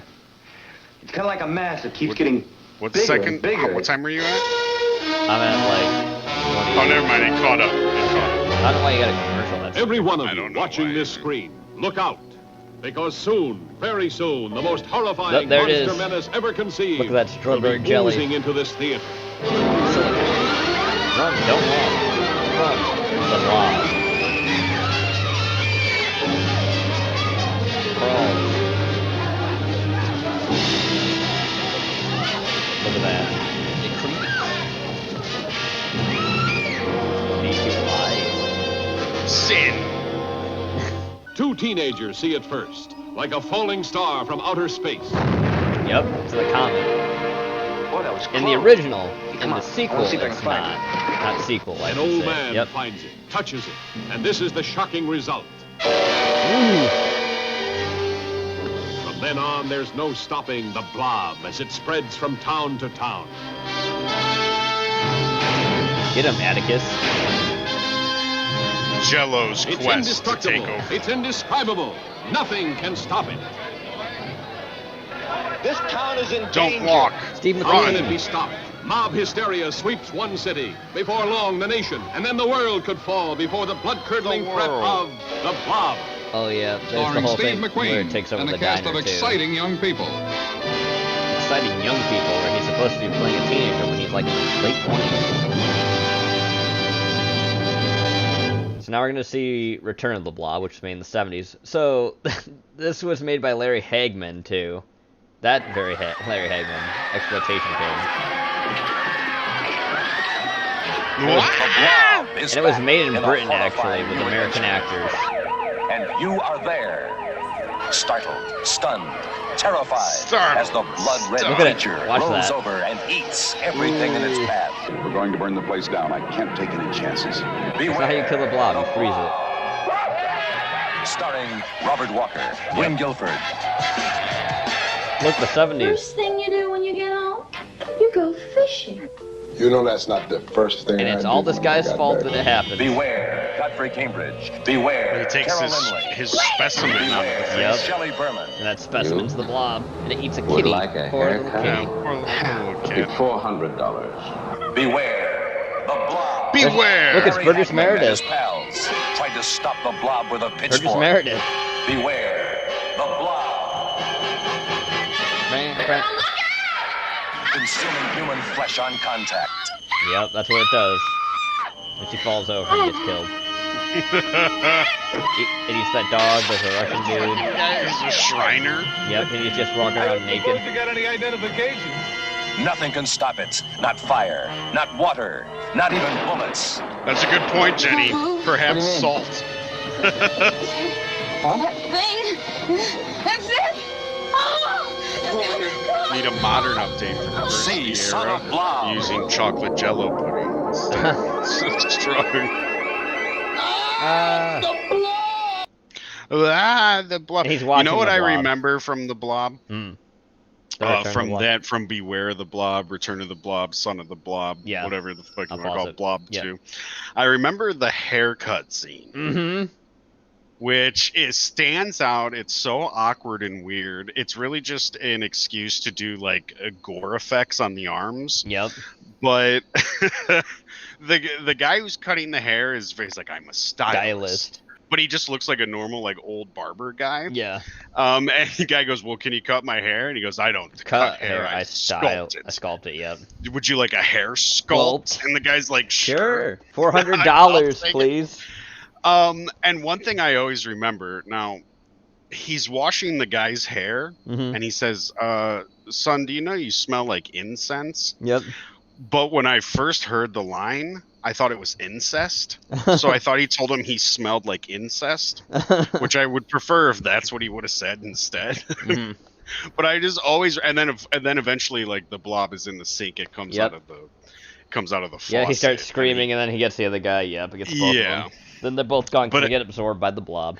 I just always remember that haircut scene because it sticks out like a sore thumb, and it just comes out of nowhere. There's no real introduction to the characters. Nope. And it goes from that very long opening scene with the black couple too. Yep. Poor Samuel the kitty cat. He didn't use Yeah, poor cat. Little kitty. Yeah. But yeah, that's just the haircut scene in that movie. Yeah. It's very odd. Okay, now you have a trailer for The Blob, the 1988, yes. Okay. Which I find the superior film, too. I mean, the other one's campy. It's fun for being a campy 50s movie. But this one is definitely the better horror film. Yes, I agree. I would, out of the three that we've mentioned, I would rather watch this one. Yeah. You could reason with it. I'd recommend this one, too. I'd only recommend this one, too, if you want to see time capsules of the 50s and 70s. This one is a time capsule of the 80s, too, but it's a really good time capsule. You could kill it.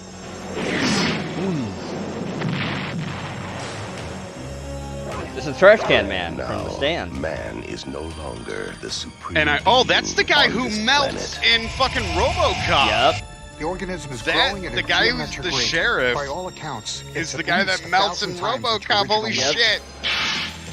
Nobody believes me about what happened tonight. What did happen? You were there. You saw. That woman is almost Juliette Lewis. Almost, yeah. Predator. I can't wait. That's the girl from Saw? Yep. Is that the girl from Saw? I think so. Take it off. Shauna, whatever her name is? I think so, yeah. Oh yeah, the kids getting fucking eating. And that guy getting fucking killed when he's trying to date rape somebody. Movie theater. I love this movie. The remake falls in line with like those like good remakes that everybody always asks about. It's right up there with like The Fly and The Thing as far as good remakes are concerned. And here we go with the greatest movie melting scene from Violence Underground. Yeah, I don't know if this guy's an edgy boy or what. I just went through it to make sure it wasn't just a compilation of scenes. He actually talks. He does, yeah. I think he just likes interesting metal. ways to dispose of your characters is always he does something sound great to very look forward fucking to, emo when he especially talks. when that way leads to melting. The claymation melting. It's a somewhat uncommon The only thing death the in remake movies. is missing After all, is the it's not like stupid people Burt die by Bacharach melting song. in real life Yeah, all that the would have been time. good if they But did when the that. circumstances are right, it's a fantastic sight to behold, which is why I made a theme list of all my favorite movie melts. I seem so This is very why I made a excited. theme Spoilers list of ahead, all my and favorite be warned, movie this mounts. I'm is gonna gonna kill get myself nasty. after I'm done. I like to rock out, and I like to rock out hard, man. Killing a vampire is a real crapshoot. You never know what's gonna happen. Dracula Dead and Loving It is such a great movie. Yep. Some of them burst into flames, some of them explode into CGI ash and sparks, and some of them do whatever the hell this guy's doing. Look, is that Rutger Hauer? That's right. Yeah, this is the original Buffy the Vampire Slayer. It's a good movie. Yep.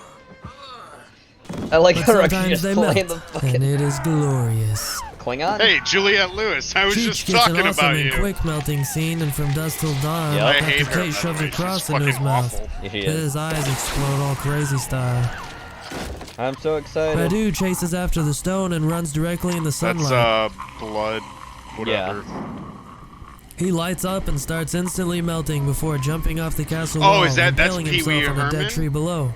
That looks Pretty like cool Nicolas scene. Cage. He lights on Is fire that and Pee Wee melts Herman? and experiences multiple impalement. He looks As just cool like as these Nicolas are, Cage. I haven't seen And that- any yeah, vampire and melting that he scene does. that beats Billy's from Tom Holland's 1985 classic, Fright Night. Tom Holland. I wonder if we're ever talking to Now, him at there's a any lot of point. speculation on whether Billy's character Probably is a ghoul or some not. kind of half-vampire. A half-vampire makes more sense to me. Though he can be seen walking around during the day, multiple gunshots, even to the head, wasn't enough to take him down. Only a stake through the heart finally did him in. And he turns into a disgusting pile of R.L. Stein's monster blood and beach And that sand. chemicals are actually deadly. Paul Not the Rubin. weirdest collection of That's things Paul I've Rubin. seen That's people Paul melt Rubin. into. That's Paul Rubin. Shit's gonna get weird later, but regardless of that, this remains as not only one of my favorite vampire melts, but one of my favorite movie melts ever. I feel like I need a bath after seeing Juliette Lewis as Cindy. Yeah. Nothing like getting a freshly Cindy, opened of bottle all of the acid shit thrown we've right in your shown you face. today, and it's Juliette Acid Lewis that melts makes don't you always feel lead like to you need a... death, like in the Alien movies, but they can and usually do Hey, John lead to some Waters. pretty horrific bubbling and scarring.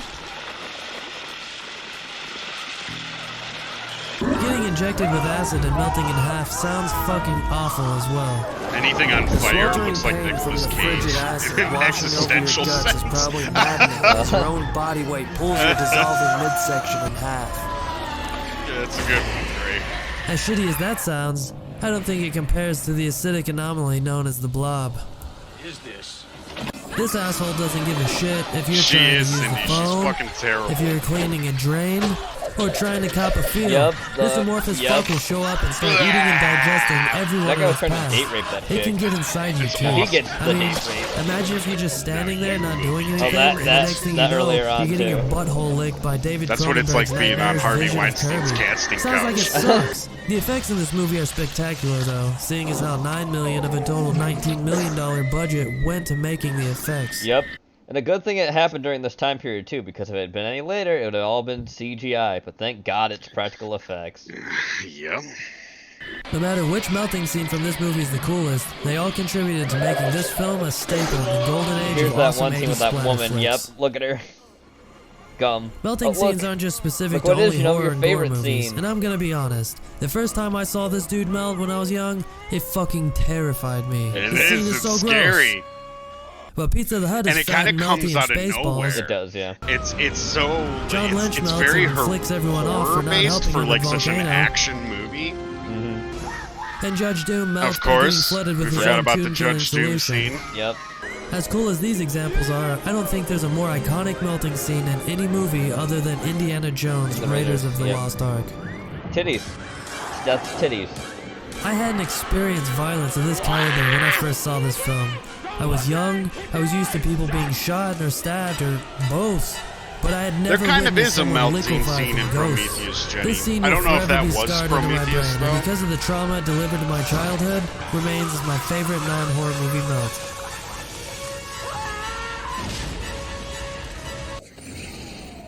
A lot of people melt because of supernatural circumstances. Yep. That's The Warlock is stabbed by Yep. a special That's like dagger Warlock tempered with metal 3. from the Holy Yeah, Grail, Warlock melting 2, him I into a think. gross, sludgy I tar don't remember. skeleton. Then his eye does that thing. Yeah, that thing. Ugh, there it is. After a 5-level competition between Toxie and the Devil, the Toxic Avenger gets a face full of the Devil's nipple dust, melting him back into his original tutu-wearing self, Melvin. Yep. Then there's the Devil's Reign, with a 6-minute ending sequence of all the Devil worshippers melting into gooey wax and slimy eye holes.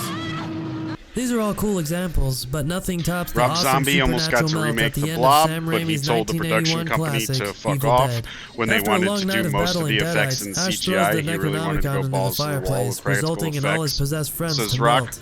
Working with a shoestring budget of only Well, after the $350,000, miserable remake of inventiveness and Halloween. stop-motion awesomeness of this scene solidifies I mean, Evil who Dead's knows? Maybe it ending would've as been one of good. the best in horror movie history. That's an interesting thing of the Last Evil on my Dead's list end, is but I don't know chemical if it's like one of the melting best scenes. Characters that have been horror movie exposed to history. some kind of Mostly 'cause outside the claymation agent looks that's really not dated. acid that causes their body to chemically react and break down. I'm talking about stuff like The Incredible Melting Man, where Steve West is exposed to too much space radiation, causing his body to very slowly melt.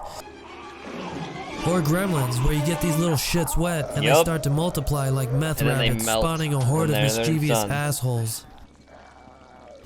There's also the mildew from planet Xanadar, where scientists are working on a kind of mold that can be used for destroying ecosystems. Oh.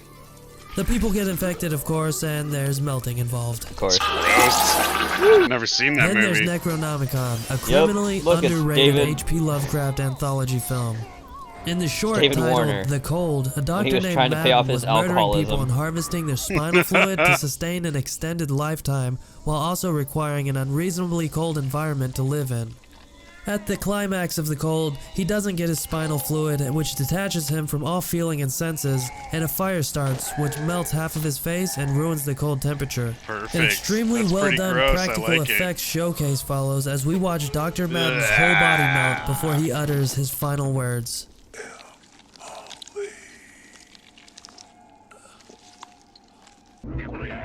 I'm sure people who know what this movie is I was are wondering probably when waiting we for were the gonna entire see it. video Yep, to of see course. it. I'm talking Yep. about James Murrow's 1987 melt masterpiece, Street Trash. This film is filled with insanely over-the-top, colorful melt scenes that are dripping with bad taste. Even though this movie reeks of low-budget, campy goodness, there were some heavy hitters of the film industry that worked on this. Bryan Singer, the director of X-Men films and Usual Suspects, was a production assistant, along with makeup artist Jennifer Aspinall, who did the Toxic Avenger and Mad TV series. The director, James Murrow, went on to become the director of photography for 2004's Crash, as well as working as a Steadicam operator for James Cameron's Titanic and Martin Scorsese's Casino. The cinematography is on point, the social commentary is awesome, and the phenomenal practical effects all That's a Mitzi combine to Fields create a Nova. brilliantly Casino. constructed melt Someone movie went with on Casino for fantastically fucking memorable Street gore. Trash. You My know who favorite else melt is this in movie is Casino? the very first melt, Joe Bob Joe Briggs. the Bob, toilet yeah. melt. It completely sets the tone for the rest of the film. Even after 30 years, this movie can still hold its own against the practical effects of today, which is why it not only houses my favorite melting scenes ever, but reigns supreme as the He greatest flushing melt movie himself? ever made. He wasn't trying to. He was trying to like. Whoa, Hey, look at this dude. Thanks for checking out my It's video. Wang. As always, shit. I love mysteries of the internet.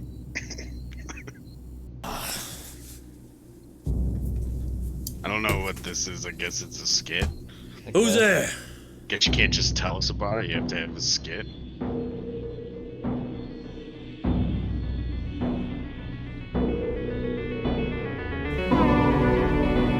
Yeah, that definitely looks like a place where people sit down and get high. You know what? I mean, if you're gonna say Blob has it, I mean, Strong Creepshow 2 has the raft. Yep, it does have the which raft. Yep. does have like some melting or digestive things in it. Yep. So I would definitely throw that in there. Yep, I would too. The raft for sure, which is my favorite fucking story from Creepshow 2. Yeah, because Creepshow 2 kind of sucks. Yeah, it's pretty bad. It's Look, pretty he's bad. melting.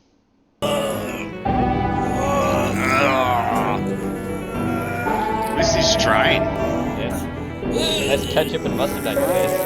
Sure. Gotta use what you can.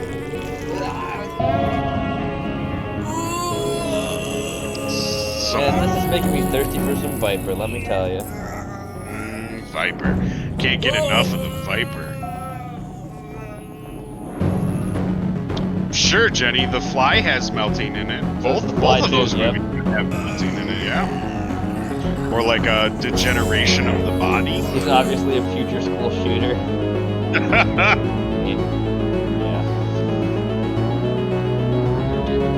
That's pretty good. I don't know what he probably got a skull and some fake eyeballs and put some spaghetti sauce on it. Sure. While having the spaghetti under it. Italian filmmaker, sure. That's why the fucking steam's coming out, because it's the actual spaghetti on it. That's why it has the skull over it, so the actual spaghetti sauce can be on it. But yes, that's all the videos we had. And we only have 10 minutes left, so we can bullshit for 10 minutes. Yeah, pretty good.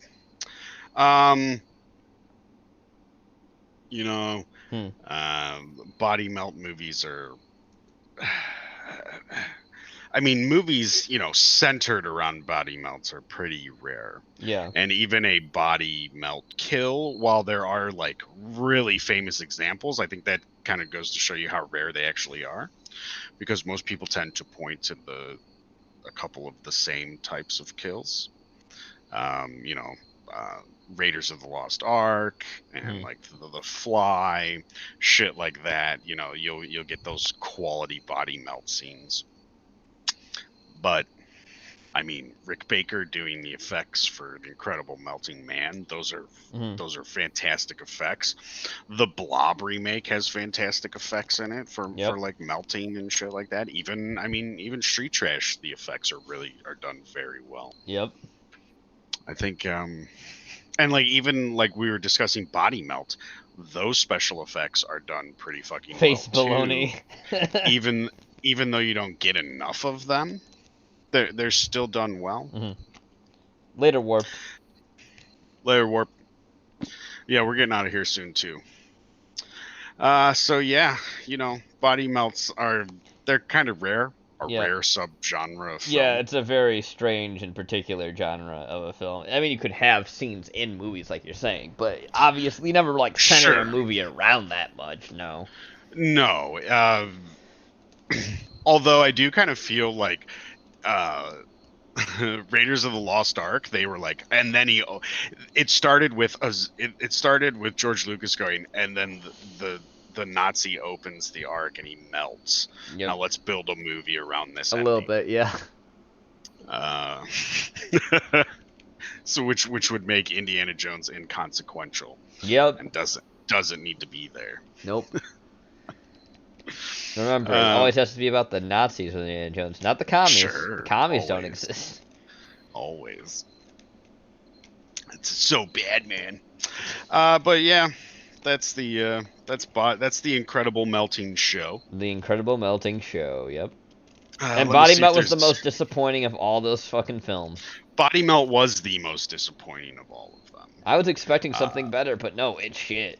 I wasn't expecting it to be good, but I was expecting more melting. Yeah. For a movie called Body Melting, I didn't expect it to take me 51 minutes to get to an actual melt. Yep. Because, I mean, you do get, in, like, the first 15 minutes, you do get that guy who the worms crawl out of his neck, but that's not a body melt. No. And that's the other thing about that show. It wasn't quite sure what a body melt was. No. Or what the rules for this thing that what it does. Like you said, it should have been called like corporate mutation or something like that. But yeah, corporate mutation, something like that. Corporate corruption, even, I could see, like your body's being corrupted by this toxic influence inside of you. Marvel's Kevin Feige developing Star Wars movie for Disney. Oh god, it's breaking news. Yeah, apparently. So there you guys go. Marvel's Kevin Feige. They're like, fuck, we really fucked up Star Wars. Get the Marvel guys over here, quick. Oh, Jesus. It's just so bad. Let's see if there's any breaking subscriptions where people are like some news, here's some news, breaking news. Kevin Feige. Yeah, nobody's on it yet. They're probably asleep.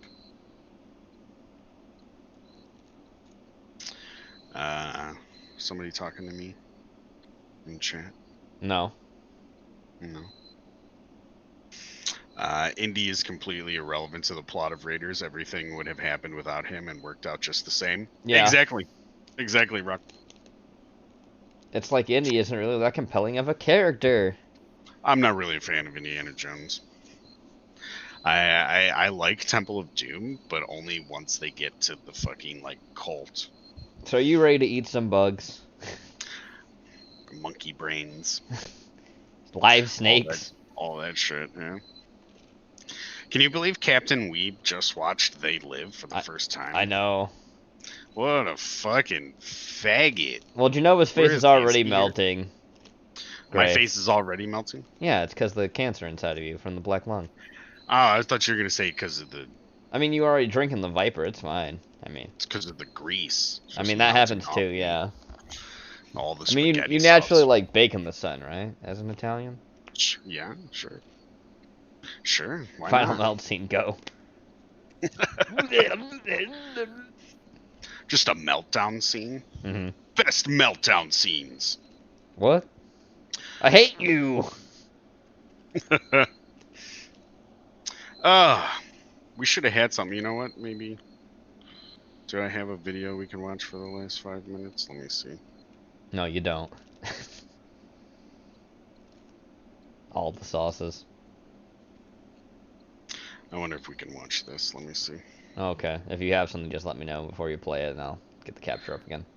I'm putting it in now. Okay. Oh. Scientist man like plans 5 to or save... 6 minutes. We'll see if we can watch it. I think we should be fine. Hopefully. I don't think there's any whatchamacallits in here. Copyrighted video. Yeah. Hello, it's me, Scientist Man. You got it up, right? After the It's recent up, yeah. disaster that was Solo, a Star Wars It's not story, getting him captured, though. I I was gotta- hired oh, there by he goes. Disney, Kathleen Kennedy, NASA, and Denny's to help find Denny's? a mathematical solution to Oh yeah, they did a fix promotion the with Denny's. problem. Star Wars is broken? Yeah, Solo was a box office disaster. What, have you been living under a rock? Yes. Dwayne Johnson rents out his basement to me. It's quite well furnished. Wait. So Solo was a Jenova's disaster? cheese filled. He will The melt three other people in my differently. theater seem to enjoy it. I mean, you're not Correct. wrong, Shrug. Its worldwide box office take is What the currently fuck is this? only at Red Letter Media. $315 scientist guy. million. Scientist saving. Wow. With that Scientist kind of money, man's plan I to could rent save Mr. Star Johnson's whole house. If you consider the original budget, then add more money for reshoots, Oh, God. then even more money for advertising costs, plus the theater chain's take. They probably lost hundreds and hundreds of millions of dollars. Yep. Ooh, boy. You know, Look it'd at be Ron really terrible Howard. time for them to announce something stupid like a Boba Fett movie. Ooh. Oh. Oh. Boba Fett? At least Han Solo is a likable character with a personality. Yeah, And right. a face. Boba Fett has no face, and he barely talks. Yeah, If this is people the won't go movie to see a that Ron Han Solo Howard movie, was supposedly then- rescued. Great.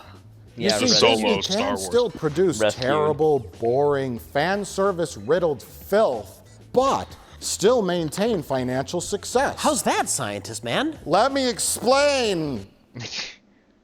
What? The What? current worldwide average movie ticket price is $8.97. Woo! We'll round it up to $9 for simplicity's sake. Okay. $9. Does that include nachos, popcorns, and candy? No. Popcorns? Popcorn is plural No, already. no, everything you just mentioned is like another $10. Yeah. Not including any movie theater's take of Solo's worldwide box office gross, and using a very simplified mathematical equation, I estimate roughly 35 million people saw Solo, a Star Wars story. Wow, that number That's the sucks. power of math, And people. out of that 35 God. million, 73% is diehard Star Wars fans. The rest of that figure comprises of moderate Star Wars fans, average moviegoers, and perverts.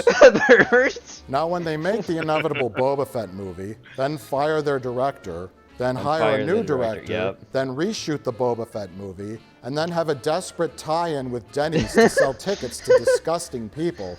By then, the movie's budget will have certainly surpassed $500 million. My engineering centered brain God, is it's ready gonna to slaughter happen them. again, isn't it? It's unfortunate Oh you my have an God. engineering brain. Star Wars can't take another hit like that. Scientist man, how do we save Star Wars? My solution is this. When the Boba Fett movie comes out, Star Wars fatigue Trusting will have Disney. surely set in, which means Disney's we'll lies have about lost the earnings, moderate yeah. Star Wars fans, average moviegoers, and perverts. Perverts. Which leaves us with... Perverts. The diehard fans, 73%.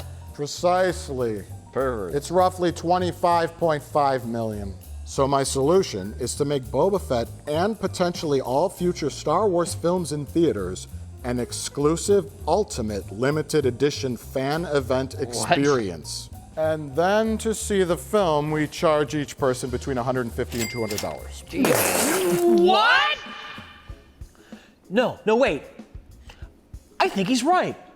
Some of those weird, disgusting people will pay that much to see the movie. I'm excited for Star Wars! That man is correct.